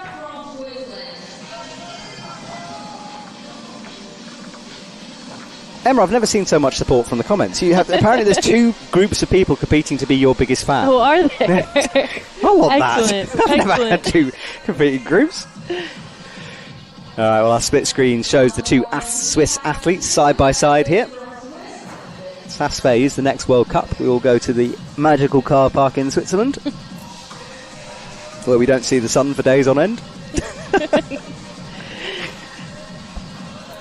I think I get that seasonal disorder thing whenever I go to Just from Saas-Fee. Switzerland. Yeah, it really Saas-Fee. does. Because you go in the morning and it's dark, you stay in a car park all day, and then you leave and it's dark, and that's dark. it. No tan. And You know. So, easy work for most athletes so far, as you'd expect from this calibre. We are coming into the top 8 or so the top qualifiers. yeah, they both look to be moving really smoothly and efficiently and trying to save all that energy for the harder sections to come. Jory, by the way, has pointed out that perhaps my car was unfixable. Yes, Jory, it actually was, but that's not the point, is it? Just because he couldn't do it, I'm still disappointed. So, Selina into the roof now with this Stein pull. See, she keeps her feet low. It's looked better, that method, to me, from what we've seen. Yeah, oftentimes I think it can be a personal preference. For the shorter athletes, you'll see them still sometimes figure 4, even with their feet on the wall. We call that a vertical 4, which is now she's going for. And that helps to give you just a bit more reach, a bit more height to get to the higher holds. For taller athletes, you maybe use it less often, but for your shorter athletes, it helps lock you into the wall and push you a bit further up. Interesting, okay. Well, she has pushed herself up because she's on the vertical section now, traversing right slowly. Jonathan Arthur Brown is... I can't say his name as well without saying the full thing. I can't just call him... It sounds good altogether. It does, doesn't it? Absolutely. It sort of just runs. He will always be a triple barrel name for me. Right, Douglas is asking about when you're climbing, Emma, so just to let everyone know who's watching, the co-commentators who join me are usually athletes who unfortunately haven't made it through to the next round. Sometimes an athlete will come up, like Annetta did, and sort of give us a sort of a live account of what went on, but we try to not distract them too much. Obviously climbing is their main thing, but if they ever want to join me, they know the door is always open.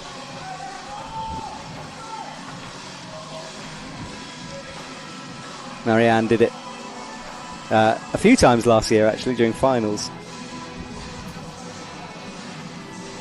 Oh, now ice barrel time then. She searches. There's nothing on that side, though, unless it's higher up. Where Those is holds, that? I believe, on the top all the way around, but it seems like she's searching in the middle, which I don't think she'll have much luck there. Yeah, she was searching for that, wasn't she? And the thing is, she's underneath it and below it, but now she's still going for it. So this is a tricky moment for her. Jonathan is upside down on the barrel. Yeah. Now, has she got... There she goes. She's found that hole on top. And you'll notice on Jonathan's tools, too, on the men's route, it seems like on the log, some of them, the second position, the higher grip, gets almost blocked by the ice block. and so it's harder to bring your hand into second position. Yeah, good spot, Emma. You can see that actually, the handle pressing in, so he's got to drop it down, hasn't he? So Selena's done well here after that pause, but it cost her about 30 seconds searching for that hold. And a lot of athletes getting timed out rather than falling for the women, so we'll have to wait and see. Arnado says, why didn't you get a camera on the commentators? Because I look like death. It's very early in the morning. I've already had 2 coffees. You don't want to see me right now. So Jonathan makes the big stretch out. This has caused so many problems for the athletes, this clip.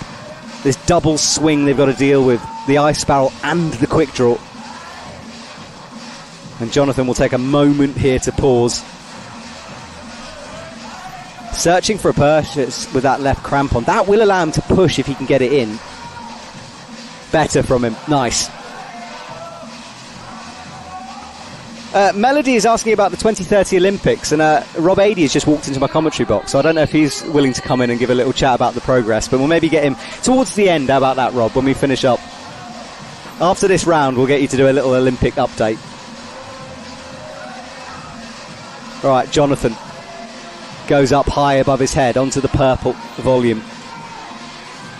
Selena Bossard has stopped to a crawling pace on the right-hand side. She's struggling with this traverse at the moment. Yeah, there's a lot of figure fours in a row on the women's route, and for some athletes, that's their strength. They're psyched to see that, super excited. And for others, it's just an energy suck. Yeah, you can see it with Selena a little bit. I'm not sure about time on this one, but she will be getting close to it at the moment. And Jonathan has to sum up any energy he's got left in his body for this big reach up above his head. The head wall of the men's route has some massive moves. Yeah. They're huge. But it's only about 5 holds on the thing. That's the problem. You know, I was looking at it like, have they made a mistake here? What's going on? Exactly. So Selena still fighting on the right. If she can transition, she will get a moment to sort of frog squat down on that vertical wall and recover. But right now, she's in a wall of pain. Jonathan falls on the left. Catches the axe almost with the foot. That would have been at least 2 points added to his score if he pulled that off, but he's going to have to settle for that. Emma, can we lose you briefly and bring Robin? Is that all right? Absolutely. Just so he can give us a bit of an Olympic chat here as Selena makes her way onto the head wall.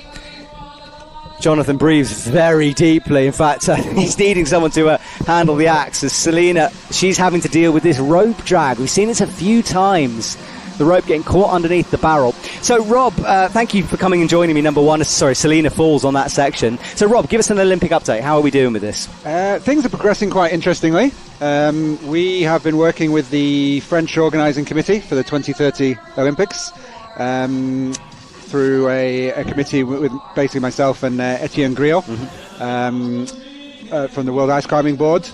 We have put together quite a full technical kind of dossier which has been submitted to the organising committee, which includes things like venue size, formats, athlete quotas, medals, all that sort of stuff, kind of spectator size, budgets, and then even down to the point of identifying. We've actually got 3 sites identified in France, which could act as possible venues for the Olympic Games. So that's now with the French organising committee. About 2 weeks ago, the IOC confirmed that they were going to delay the decision on on what new sports are going to potentially get proposed for France. It was supposed to be made in Milan Cortina in a few weeks' time at the Winter Olympics at the IOC session there. But it's now been officially confirmed that they would delay it until June. Okay. So at some point between now and June, we're expecting hopefully a proposal from the French on what sports they want, and then that will go to the IOC for ratification in June. Okay, so by the end of the summer-ish, we will know if 2030 is a possibility. Fingers crossed. If everything continues as the plan now, we think that the French will not potentially nominate 3, maximum 4, but probably are at 3 new sports. There are also a couple of new disciplines in the mix as well. Okay. Kind of additional existing sports, but new disciplines to the sports. So yeah, we're just waiting to hear from the French exactly what they want to put forward. and that then will need to be agreed by the IOC. I understand. And Rob, I just want to say thank you, because I don't think many people realise the process that it takes to get into the Olympics. It is a mammoth undertaking. I know you're working very hard on it. Yeah, it's been an really interesting kind of working with the IOC, but mainly at the moment working with the French organising committee. And just kind of going through that process, yeah. Okay, well, Rob, thank you very much. We've all got our fingers crossed for you, and congrats on another season, 2026. Looking forward to the rest of it. Yeah, it's a great start to the season here in Korea, and then weekends gap while everyone shifts continents, and then we kick off the European leg with SASPE, World Youth Championships in Liechtenstein. Returned to Liechtenstein first there in 2018, which was my very first competition with the UIAA. So it'll be nice to go back there. And then, 2 comps in North America. Okay, fantastic stuff. Well, Rob, I'll let you get back to the day job. Thank you very much, sir. And we'll see you in a bit and bring Emma back. Oh, someone else? Yeah, are we going to bring Matt? Yeah? Okay, we're going to swap around again. Sure. Right, you guys sort it out. I'm going to carry on talking here because we've got Kim Min-chol on the wall, getting lots of support on YouTube as well. Jory says, will the updates about the Olympics be on the internet? Yeah, the UIAA will certainly let you know if they get the Olympics. That will be all over social media. All right, so we're going to bring in another co-commentator here. So if you could just introduce yourself, sir. Yeah, hey, my name's Keith Weeks. I'm with Team USA. And I'm super happy to be here. Thanks for having me. Lovely to have you here, Keith. And Team USA has done very, very well at the moment. We've just seen your teammate we've just seen many of your teammates. Lindsay Levine come down as well. Lindsay did great, yeah. So what do you think here about the routes, having seen a few athletes through? They look very fun. There's definitely some tricky bits here, especially with the men's route. You can see a lot of people getting hung up on this ice log. It looks challenging. We've seen some folks get a little bit stuck with their second position on their tool, so it's interesting to see how different people are taking it. Yeah, that's something Emma was mentioning, how the way the ice is on that small barrel, it kind of blocks the position on the tool, which is interesting. And I guess something which is pretty hard to read from the ground, that one. Like, you don't know that's going to happen. Definitely. If you don't know where the pockets are in the ice, you'll not really see that until you get up there. Yeah, 100%. Yeah. All right, well, he's starting into that section here on the right-hand side. We'll get the feet nice and high as he comes through. And what's the spirits like in Team USA right now? Because you guys have got a big team. Yeah, we got a big team this year. Spirits are generally pretty high. I think there's some folks who would have hoped to have done a little bit better, but, we're all taking positive things out of this weekend and trying to build the stoke for the coming competitions. Absolutely. But everybody's happy to be here, and I would say spirits are generally high. Brilliant to know. Well, Kim is into the ice barrels and full confidence from him as well. Look at this. I mean, this will be his home structure. He'll know what these ice barrels, or the type of routes the setters will set. But the death clip is coming up. Keith, you got some fans. Josh the Climber says hello. Laura Hutchinson says hello. Brian and Malene in the mountains. Hello, everybody.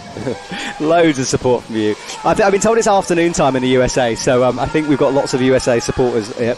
Yeah, we've been putting out the live stream in our social media feeds so everybody can come watch. Perfect. Good job, man. And Haruku, we haven't actually seen any of Haruku on our live stream, but she is on the right-hand side of the screen, coming up and right from Team Japan. There is Team Korea, who look very stealthy this year. Last year they were all white, this year they're all black. I like this. A lot of cohesion.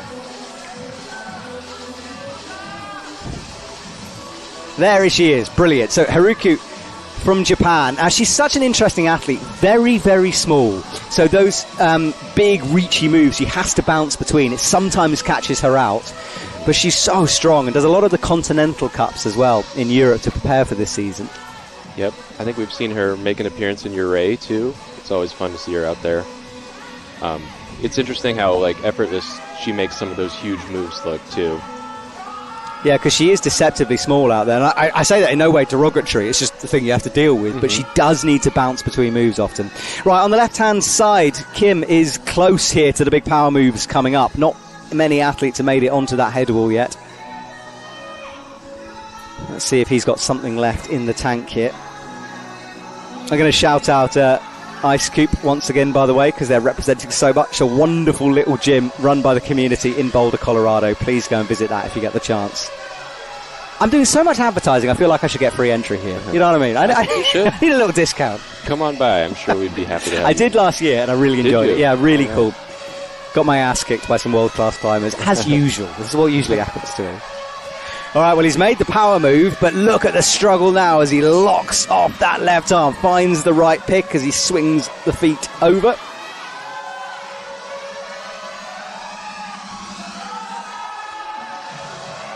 And there is Haruku on the ice barrels as well. She's on this women's crux. Kim pings an axe the first time. Good work. These are powerful moves and a massive whipper to come if you fall on this move. Oh, yeah. But this is good from Kim. He'll move up into the top spot soon. 31 was Paul's score from really early in the competition. Paul was out 6th.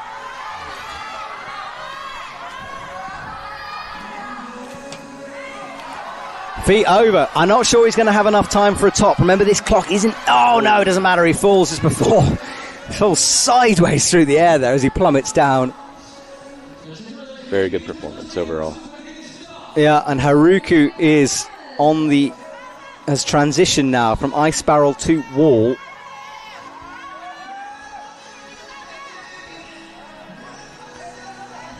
As he's back down on the ground. Hopefully we can get some shots of Haruku. There we go. Come on, guys. We need to see the climbers. All right, she's underneath the overhang right now. Got to be careful with those chains, as we mentioned. We've seen a few coming close to that, and she got the ice axe buried in as well. Yeah, we've seen a couple of people have that same problem. Yeah, exactly. Got to be careful through that. Right, but she's got to speed things up. And there, by the way, is Keith's Instagram on the page. Please go and follow Keith if you can. He's volunteering his time in the commentary box, so just go and check out his page if you will. Michael M says, falling with ice picks near your face looks terrifying. Yup. It kind of is, yeah. Oh, yeah. Or if it's in your mouth or anything like that, you never know just how it's going to be. Haruku's done well here, you know. Got the rope drag to deal with as well.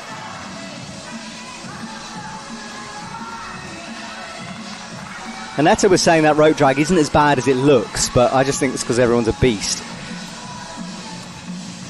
Alright, can we see a top here? I'm not sure of the time, but must be close on this. She'll have to move pretty quick here. Hasn't made that clip either. This fall is becoming scary for me right now as I'm watching this. Please make that clip. There we go. Okay. I get so scared. I really do watching it sometimes. It's a little anxiety inducing. Well, it's because they don't have any fear or care at that point, but everyone else. Right. She will come down, out of the way.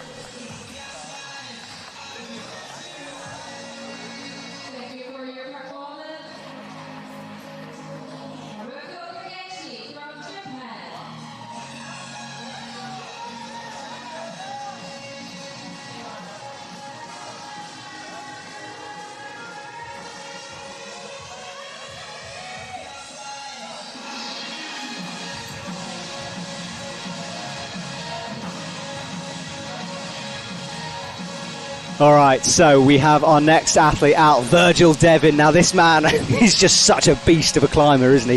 Very dynamic, super exciting to watch as well. Yeah, very cool to watch him climb. Super strong. Very nice guy, too. Chatted with him a bit in the hotel. He is, yeah, you're right.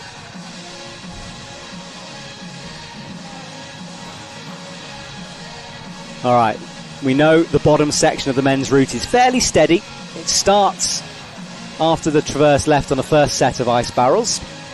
And by the way, shout out to the person who is watching Marianne's dogs back at home. She has sausage dogs. It must be like 3 a.m. back there in Europe, and she's watching with the sausage dogs. Marianne is about to come out, so you haven't got long to wait before you can go to bed. So Virgil onto these giant ice boxes. We look at our leaderboard. Top 8 move forward. So Jonathan Arthur Brown in the danger spot there. 25.1, just behind Javier on 25.2. I'm expecting that order to shuffle around a bit. We've got Luna, Reza, and Youngyeon and Ben Bossard to come, so some big names to follow. And a lot of people have been commenting about the tunes they can hear. Red Bull are in the house. They have a mobile DJ set, which is down at the front of the stage, and they're providing all the music entertainment for us today. Right, this is where the route will start. for Mr. Virgil now as he... Oh, that's a bit awkward, isn't it? Maybe feet not quite high enough. Yeah, I think so. Interesting, he's the first one I've seen really struggle on this move. Now gets the distance. Yeah, sometimes it's just a matter of a couple of inches on your feet, and it makes all the difference in the world. It's the worst feeling as well when you lock off and stretch and realise that the feet aren't in the wrong place. You haven't quite got it. Yeah, and hopefully you can reset yourself before you ping off something. Yeah. All right, so Virgil stands up tall, hooks over. And then Marianne is underway on the right-hand side of the wall. The lady with the sausage dogs. Jaden says the dogs are such a good cuddle buddies. There we go, thank you. I like this dog update. Anyone else watching with dogs? Let us know on the chat. And of course, you can ask Keith any questions next to me. Now, Marianne is such a fascinating climber, I find, to watch. You know, she's had battles in terms of her mental game going into competitions. You know, she's been very open about that, so to put a lot on the line. She can make mistakes, but when this lady is on form, she's an absolute force out on the wall. Yeah, very impressive to watch. Doesn't compete in speed, lead specialist. Although Dennis, her partner, was flying up the wall last night in the speed finals. Virgil, one of the only ones to make that left foot kick up into the ice barrel work. Yeah, and it's good that he got this clip early. Seen a lot of people kind of struggle to recover from that, because it seems like it might be closer once you transfer, but then you're just swinging a little bit more. I agree with you, actually. Yeah, Virgil read that differently from everyone else, or maybe just found it in the moment. But it just means you don't need to do that awful long reach whilst the swing is kicking in. Right. So good work from Virgil. He's climbing his way towards that potential final place. Leaderboard on the left. He's in 11th at the moment. Paul leading the way with 31. No tops for men or women yet. I think there was a lot of requests from the athletes to make the routes a bit harder this year, and it seems like the setters have listened because people are falling rather than being timed out, which is good to see, I think. Yeah, makes it a lot more entertaining. Yeah. For us up here. But I guess be careful what you wish for. Yeah, exactly. But that's true, and we've seen that in other competitions as well. You know, athletes ask for hard routes, then we see early falls, but for them, they want to battle a little bit out there. Yeah, I think these are perfectly set in the sense that we're seeing a lot of people get high. Now, hang on, there's something gone wrong with Marianne here. She's looking down and she's shouting out. There's a hook over, and she's yelling down at the officials beneath her. And I think she is going to come down on that. So she's called a technical incident on that. So crampons, we think it might be crampons through the rope, which means she's being very gingerly lowered, of course, because if she's worried about a core shot here, we don't want to see that, and she's hooking in here. So this is definitely probably, she's going to want to clip in hard into the structure here. So she's very concerned about the rope, and that is good work from Marianne. Ooh, obviously a dangerous moment out there on the wall, as we can see. And what she's going to do is pull through a section of the rope and retie it, I would imagine, to try to get herself out of this situation. We've got to keep an eye on Virgil on the left as the drama goes on the right, because he's on this big move section. Marianne is more than competent, very good outdoor climber. She will be able to deal with this situation. But I think what she's done is kick the crampon into the rope and is worried about the core shot, and obviously doesn't want to weight that section of the rope. And there are experts here who will be watching and making sure she's okay. Tied an extra knot in there, right. Fine, I can breathe now. Marianne back on the ground. I'm not sure what happens there with that incident, whether that's it or whether she can call something. But Rob will go and find out, I think. Hopefully we can turn back to the climbing. There we go, because Virgil, 2 moves away here, 3 moves away. And they are big moves, aren't they, as you go right. So into the floating Stein pull, and a floating Stein up there when you're pumped. The axe is moving around. It's not the greatest feeling. It feels so insecure, but, you know, I think they said it well. He didn't seem to have too much trouble with that. I think Virgil might have been timed out here. We can't see the clock at the moment, but he certainly moved. Yeah, he has been timed out. So his score will count from wherever that clock finished. Not a top for him, but certainly our new high points. Puts a thumbs up. Number 1, yes you are, sir. You will move forward. And he will move forward as well, because we are nearing the end, last couple of athletes now. So Virgil will move through. Be good to see, can we, yeah, hopefully we can see that soon. Let's have a look at the scoreboard. Jonathan Arthur Brown in that danger spot. That hasn't been updated yet. So that will bump Jonathan down out of the top 8 into 9th. Marianne walks off. Rob has gone to find out what happened there exactly. Oh, I tell you what, it might not, because the rope is kind of caught up there. And I'm not entirely sure why we've got our official on the wall. I think they're just re-pulling the rope. Anyway, that will get sorted out for the women. And let's see what happened with Marianne. There's the kick. Yeah, she did go right through it, didn't she? Look at that. And then obviously she couldn't make it. And triple kicks it. And oh my goodness me. Yeah, that is fairly terrifying. Yes. That is obviously not what you wanted to do. I would have gone right through the core of that rope. You can see the damage on it.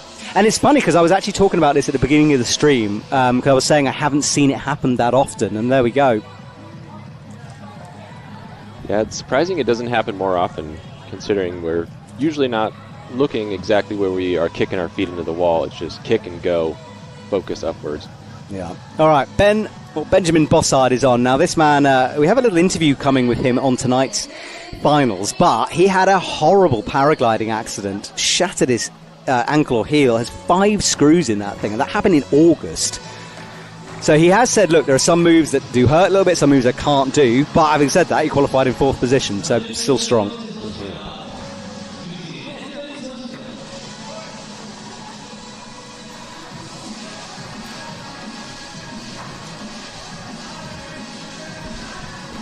So Ben underway. The women's route, as we know, is still getting sorted out.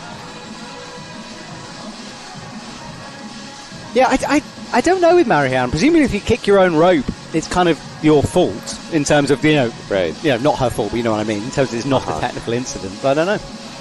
Yeah, but as far as the safety concerns, I think that was the right call to come off, and I guess we'll see how they call it. Oh, 100%. I mean, even pushing on, that will be in your head so much. And these ropes are tough. They're designed to take a lot of abuse, but yeah, right. Sticking a crampon through, probably time to call it on that one. Yeah, not exactly confidence inspiring. No. Okay, so Ben Bossard, his sister competed earlier on, Selena. And our next athlete is out for the women, Haejun Kim.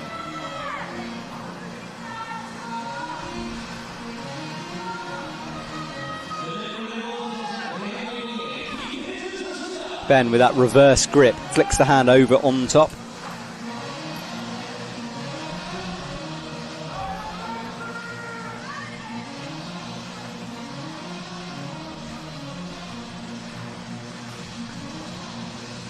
Ben getting a lot of support from YouTube as well. Some Swiss watchers in the house. Good question coming in from Noah. Do athletes get to watch the previous athletes on the wall?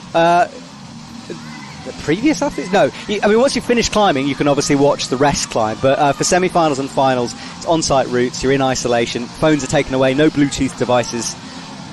Of course, the athletes can talk amongst themselves about the route and what they've seen, but they won't be able to talk to an athlete who's already climbed the wall. They're kept separate. Ben on the traverse now. And lots of time left on the clock for him. This is the move Virgil struggled on. Ben had a better position there. He read the feet very well.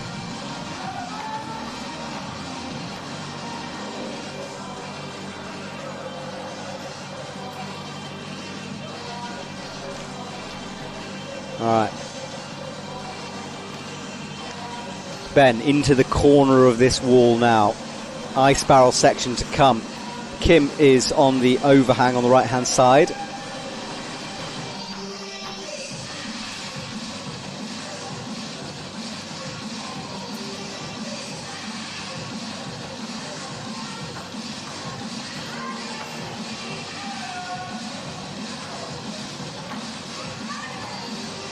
So Ben comes out right. Big swing on the ice barrels.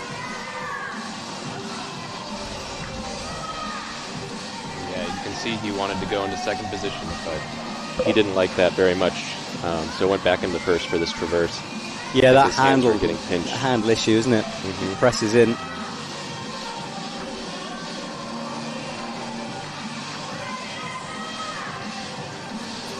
All right, he wiggles in the clips. Now, let's see if he's read this the same way Virgil did. Virgil wanted to, no, he's not going to, so he's going to go right and then clip back, so he'll have to manage the swing. And it's interesting, you drop down and then you have this ginormous swing, don't you? Mm-hmm.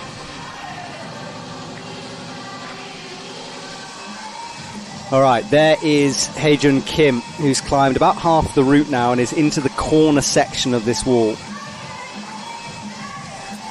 Such a long quick draw. I think that's the longest quick draw I've ever seen on a wall. Just protects the traverse and obviously extends and takes away rope drag. Oh, Ben had a moment. He's still having a moment. Loses his feet. Yeah, he's got to do a sort of a front lever, which he does. Wraps the feet through. Well done.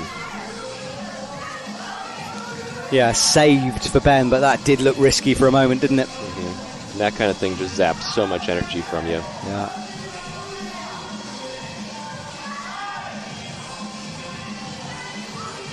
Haejun has found that. We can't see that pocket, but it's caused some problems. We've heard that athletes have got tools stuck into that recess there. Yeah, it's just the right size to capture your bottom pommel there. Yeah. A lot of people commenting on the music. Someone says, I haven't heard Skrillex in years. Nice one. I have a feeling some copyright bans are coming our way after this one, but, you know, it's fun. My colleague laughing next to me. Yep, we know. We'll deal with that problem when it comes, though. All right, good work from Kim as she moves from ice back onto dry tooling holds here. From ice to metal, which is not something you'd normally say would be a good thing, but in ice climbing it is a good thing. Yeah, there's a lot of fun and new interesting metal holds that we've seen this year. Fun for everybody to get to see those and try to figure them out from the ground. Yeah, the Koreans, sort of whoever builds holds in Korea, really let their imagination go.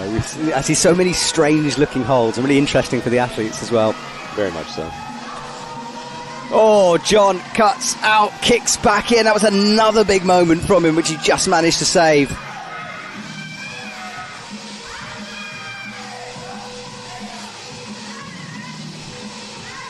All right, business time for Ben. He's just inside of the top 8, and he falls, but 3 to go. That is pretty risky, and he knows it. Shakes his head. Yeah, he's going to be down right at the bottom of that finals, unless something drastic happens to our final 3. Jory says we can move to Twitch once you get banned from YouTube. Thanks, Jory. Jory, I thought you'd gone to bed. You said you were yawning hours ago. I'm very impressed after my shout out to you to keep going. Very good, sir. You can have a nap in a bit. 3 to go. Right, this is a tricky move, this side pull here.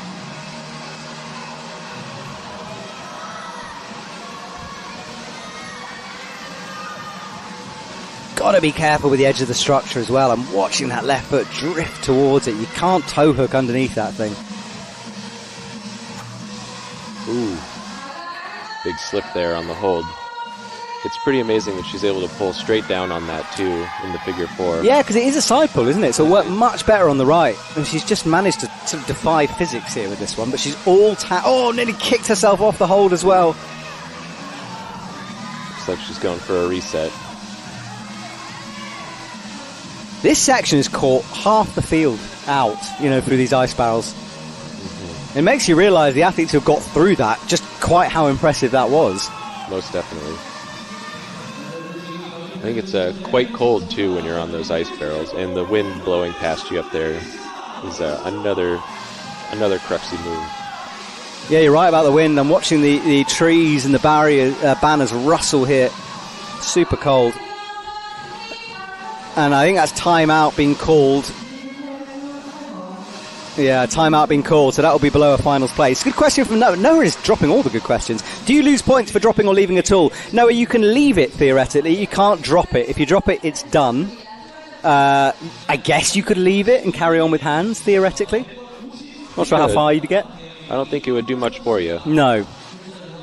But there are sections where you have to use your hands, and that's built in, so it's part of it.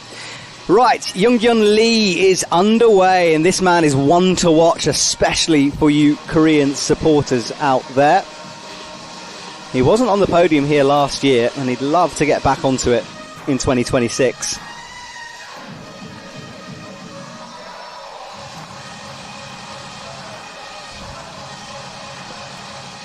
Young, very dynamic climber, risks it all on the wall, really exciting to watch. And top three now, final three athletes competing. We've got Young Lee, Reza Safdarian and Luna Ladevant to come for the men. And for the women, Kat Shirley will be up next, followed by Marion Salmon Thomas. And I'll tell you what, as we said about the wind there, a huge gust just blowed snow across the roof, across our commentary box window. Tough conditions for the athletes here. And another good question from Jory as well, who's saying, maybe you need 2 ice axes on the final hold, don't you? Well, not anymore. So this year the rule has been changed.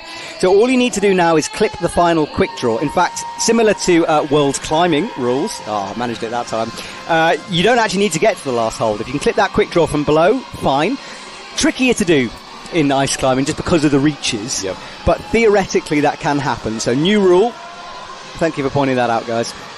So Kat Shirley underway. She's been battling sickness this week, but did very well in speed yesterday. Yeah, Kat has been quiet, and every time I see her, it's like she's conserving that energy. You know, she's cocooning herself in. She has had a rough go of it this weekend, but still impressive to watch her perform so well, even despite not feeling super great this weekend. Yeah, and I know YouTube's about to explode for Kat here. So keep them coming. Another Ice Coop regular. I think every time I mention it, I'll get 5% discount.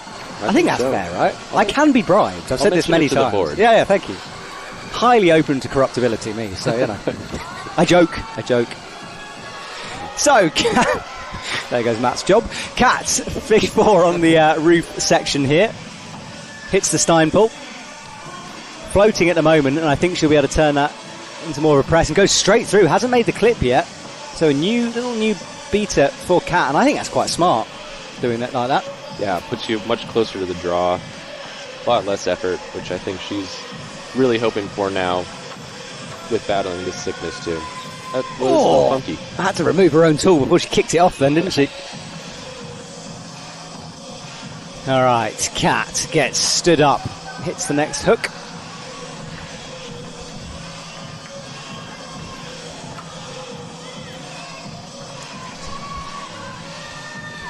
Okay, so on the ice barrels right now, makes the hooks.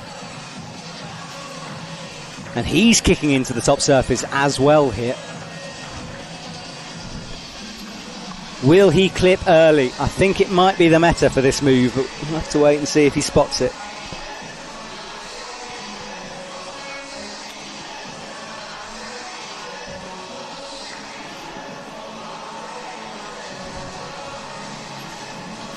Stretches out. He is doing the early clip. Smart. It can be easy to get tunnel vision when you're just gunning for that next hold and missing clips entirely sometimes. Which you definitely don't want to do.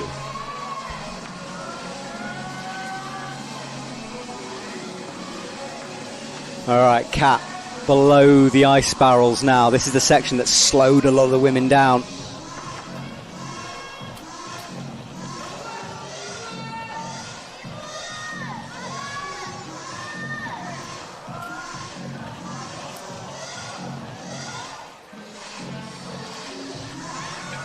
All right, good work as Young comes from ice barrels into the top section. Kat reaches up, hits the screw.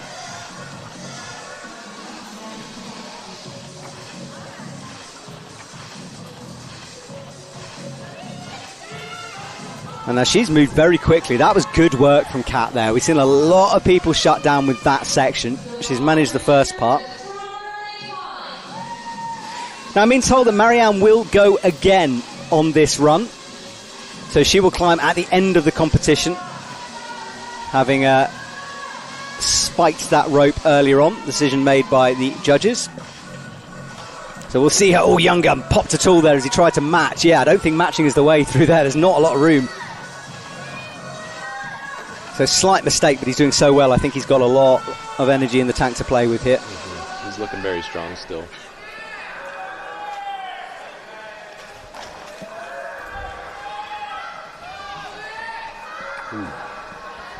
Yeah, good work from him as he stands up onto the head wall.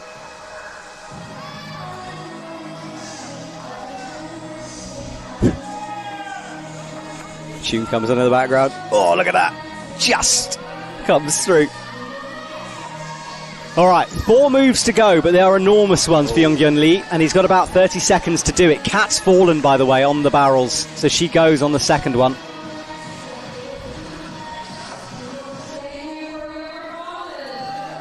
Up onto the high hook. 3 moves to go here for Young-Yun Lee, and he's maybe got time. That clock will be kind of accurate, but not quite.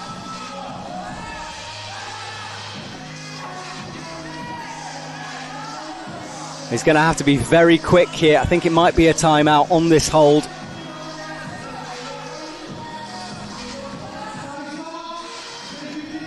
Yeah, and he does eventually fall. I think that might be more of a timeout situation than anything. Didn't look really committed, but that will be up into the top 8 for Young-Yun Lee, and we will see him climb later on.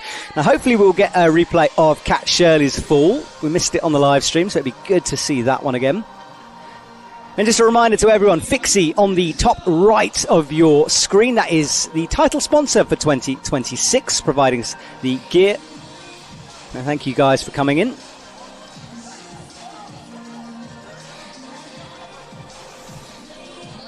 And this is Kat's fall. So let's see. So it was just after the ice barrels. Oh, it's that left sideboard we talked about. So in a similar way, she was almost pulling down rather than across, and it looked like that cost her. Yeah, I think that slight swing back as she was resetting just popped her right off.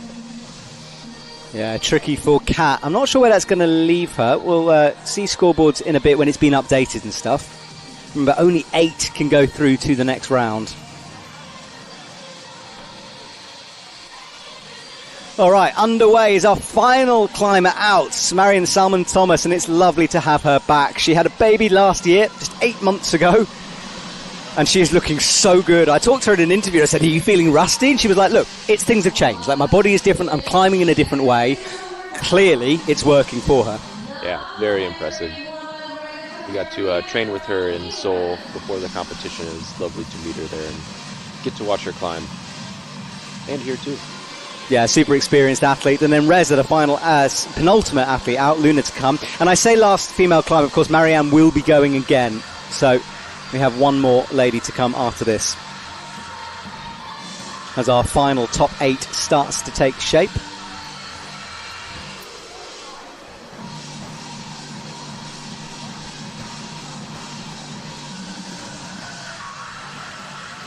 So Mariam into the first little cruxes for the women's route. Reza will be fine through the bottom half of this section. No one falling there.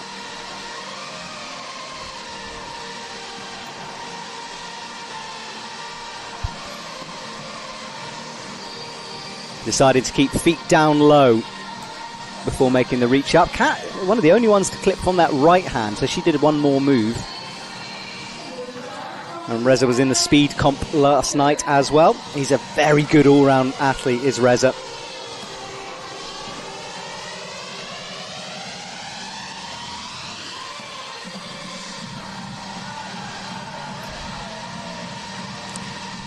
It's 10:38 here in Korea, and the tunes make you feel like it's 2 a.m. on New Year's Eve.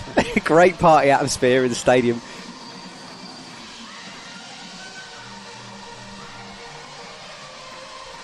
Okay, and Marion doing very well as she moves up through this fairly blank section of wall here. You've got to be precise. And she is at the moment. Nice and smooth through. Reza, meanwhile, is on the easiest section of the route. That traverse, we know, is where the difficulty starts to ramp up. The kick over to the left.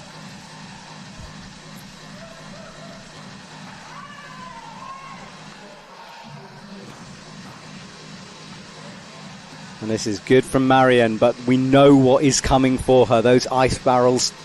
YouTube, keep your comments coming. In fact, can we have a heart bash? So if you're watching, just hammer that heart button, please. Let us know you're watching. I mainly like it because I like seeing the little emojis come up on screen, but it's good to know that you guys are here. Oh, now Marion searches for the hold as well. Was scratching for a second, now gets the tip in. Doesn't like it, though, and resets on it. So she's searching for this blind pocket right now.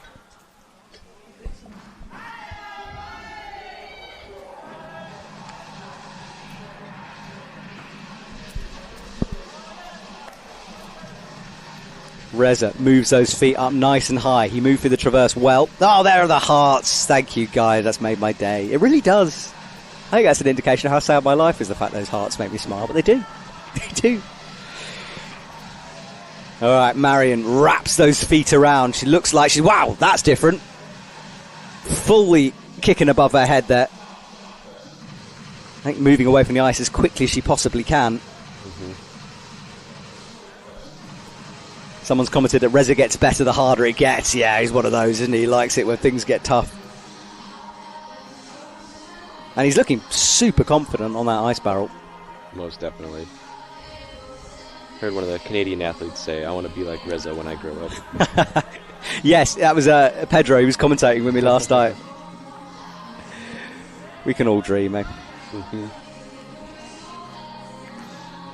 But Reza just cruised through those barrels. This is impressive stuff from him.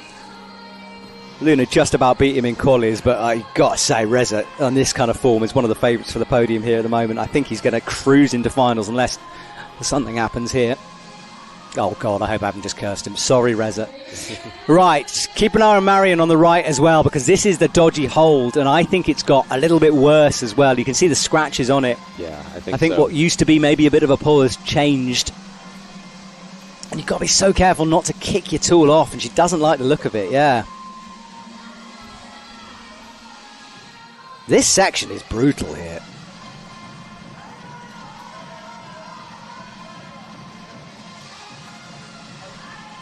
Yeah, very awkward, and the feet are hard on the ice barrel, and like you were saying earlier, you don't want to go underneath the structure. It's very, very tricky. There's a lot to think about through this section here. And Reza took a pause as well. He knows what's to come as well. Big moves needed for Mr. Reza. Josh is asking who's in the finals. Top 8, and we'll get a leaderboard at some point to show you on that one. We're nearing the last couple here.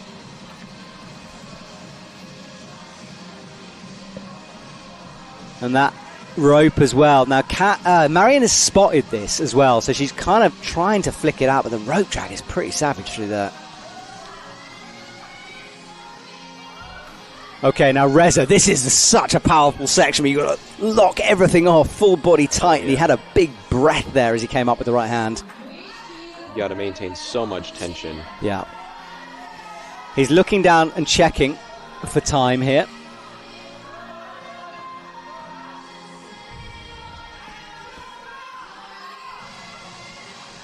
Oh, he's got plenty of time.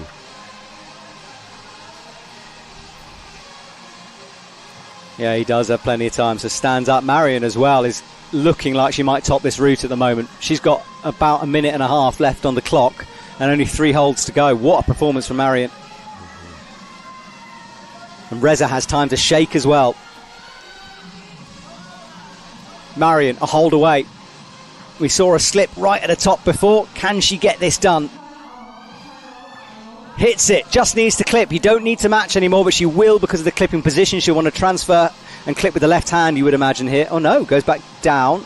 Has she been timed? I think she's maybe timed out, yeah. Oh no.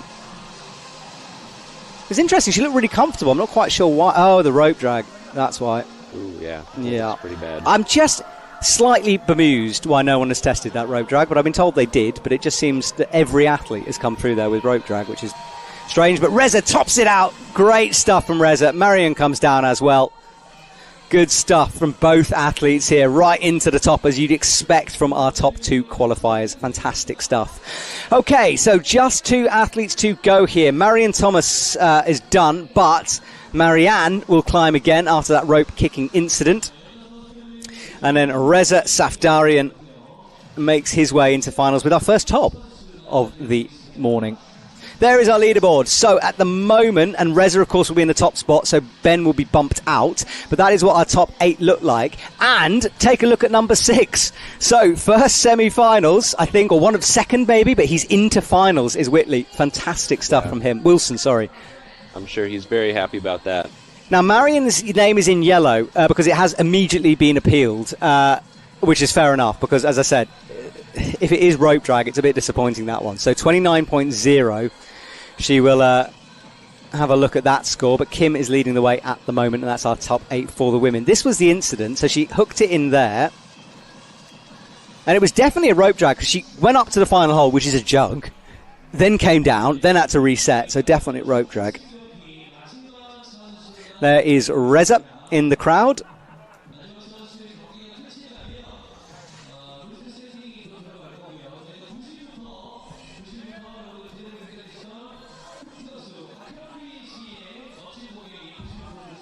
So our final male athlete is out. Luna Ladavant comes onto the stage. And he's one of the favourites to win this competition here. His brother Tristan competed earlier on. And Luna had a bit of a disappointing year last year where I cursed him and he fell off. So I'm hoping that he manages to get that finals place here. But our final athlete out. And Marion, meanwhile, I haven't seen her. And in fact, I'm not sure when she's going to climb.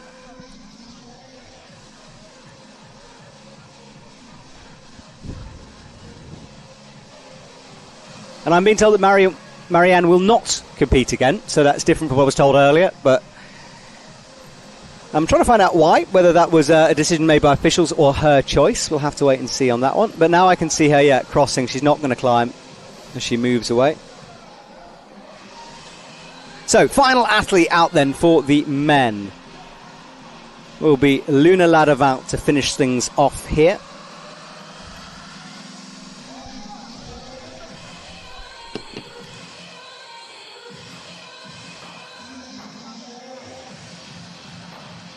Yeah, so it was a technical incident for Marianne, so that has been appealed by someone else, not allowing her to climb again, and that is why she will not compete. Luna Ladavant will be the full focus of our attention here. 5 minutes 36 on the clock, and a potential final place beckoning him. We can see from the men's leaderboard, most getting up above the 21 mark. Well, everyone. Florian, the lowest climber there, and you can see how disappointed he was when he came down. Yeah, a lot of people are saying why. Oh no, yeah, because basically if you kick a rope, it's your fault. And I know that sounds a brutal way of putting it, but you did the kicking. So something hasn't gone wrong in terms of it being a technical incident. The hold hasn't broken, the rope hasn't got stuck. It's the athlete who caused the problem. I know that sounds like a horrible way of saying it, but that's what happened. So that's why she won't be allowed to climb. In the same way as if an athlete dropped a tool or snapped a tool, it wouldn't count as a technical incident. So that is why she's not climbing again.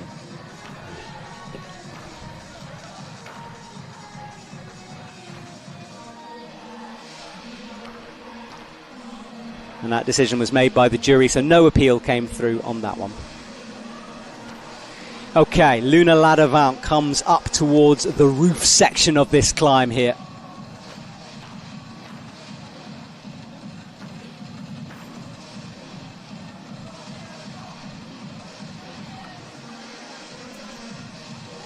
Three draws are a really tricky section of this room, not only for the climbing, but for the clipping itself is problematic. Luna drops down, you've got to be careful not to catch the rope on the way down as well. Luna picking up the pace here. Now he'll know that this is where you can kind of get stuck into this hole, where you want to climb slowly, you want to be secure, but actually you must press on, keep going. Which is easier said than done, I know, sitting in a commentary box, but it is the theory behind it anyway. And he's definitely making it look easy, or easier. And just to confirm to everyone, no, that the officials aren't saying she should have carried on climbing, because obviously it's totally unsafe. But it's saying that you can't have another go at it. Like, she did the right thing, she stabbed the rope. The officials are not saying that she should have pressed on at all, but they are saying, look, it's something that was caused by the athlete and not a technical incident. And apologies about the confusion of that one. I was told some information different on there. Right, so Luna locks off that right arm onto the screw section. You've got to say, Luna is looking fresh at this point. He's moving fast, he's moving confident. I think we'll, I don't want to curse him either, but I think we'll see some good things.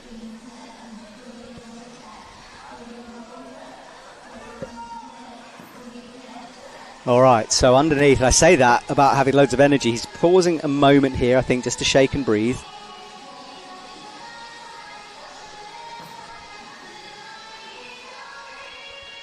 flicks the left arm over. So Luna will have taken a long moment to compose himself here. What has he got left in the tank for these final sequence of moves?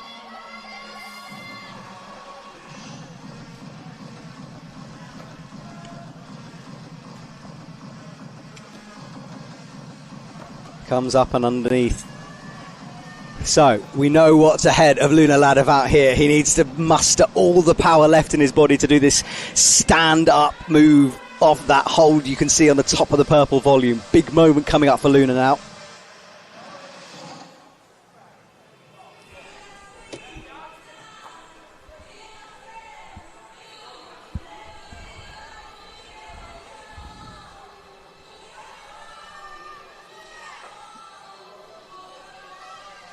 All right, so Luna is up underneath.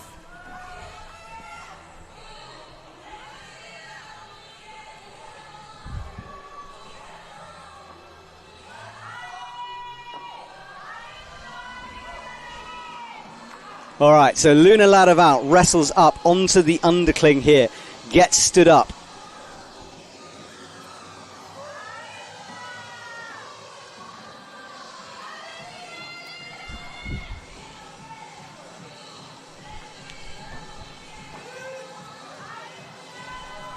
All right, so Luna, 3 to go here on the screws. Just about finds the edge of that tip in. Leaning back, crosses through. And look how tentative he's being on these moves now. Really delicate with the feet. It's almost kind of slab climbing up there in a way. Yeah, I can feel like that. Just the slightest little move the wrong way and you're done. Yeah, you slide off and ping, don't you? We've seen it happen a few times.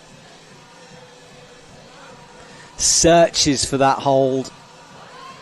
That's a good shot to show just how nasty it is that he's pulling on.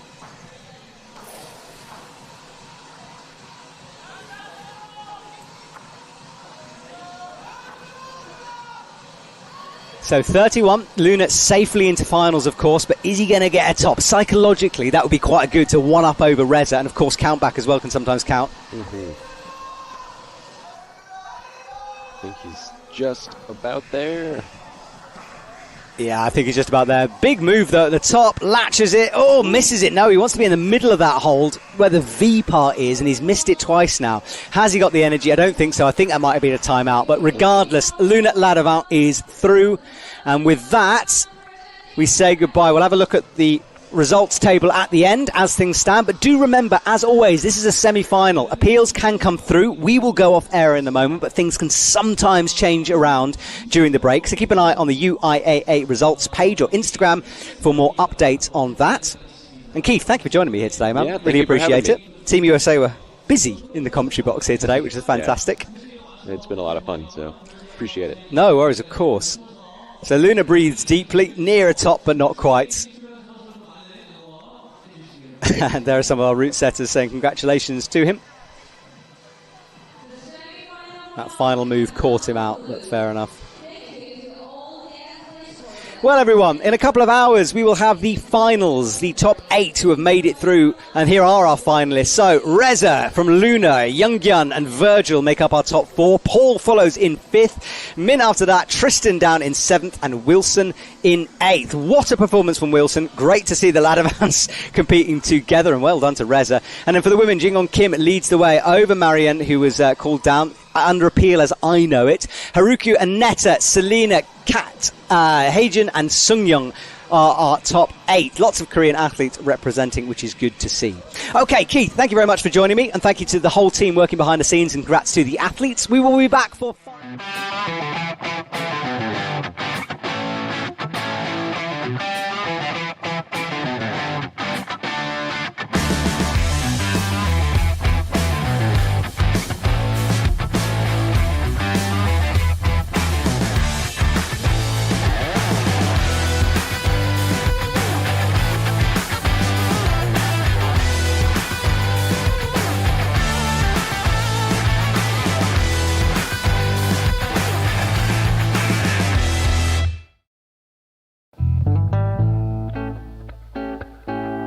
Siurana was the last stronghold of the Moorish Empire. Due to its rocky landscape, it created this impenetrable fortress and took hundreds of years for the Christian invasion, which happened in the 12th century. Siurana is a village known for its resistance. Whether it be the Moorish Empire, the Christian invasion, the walls and the climbing, and the village is still here today. Its resistance against time is undefeatable.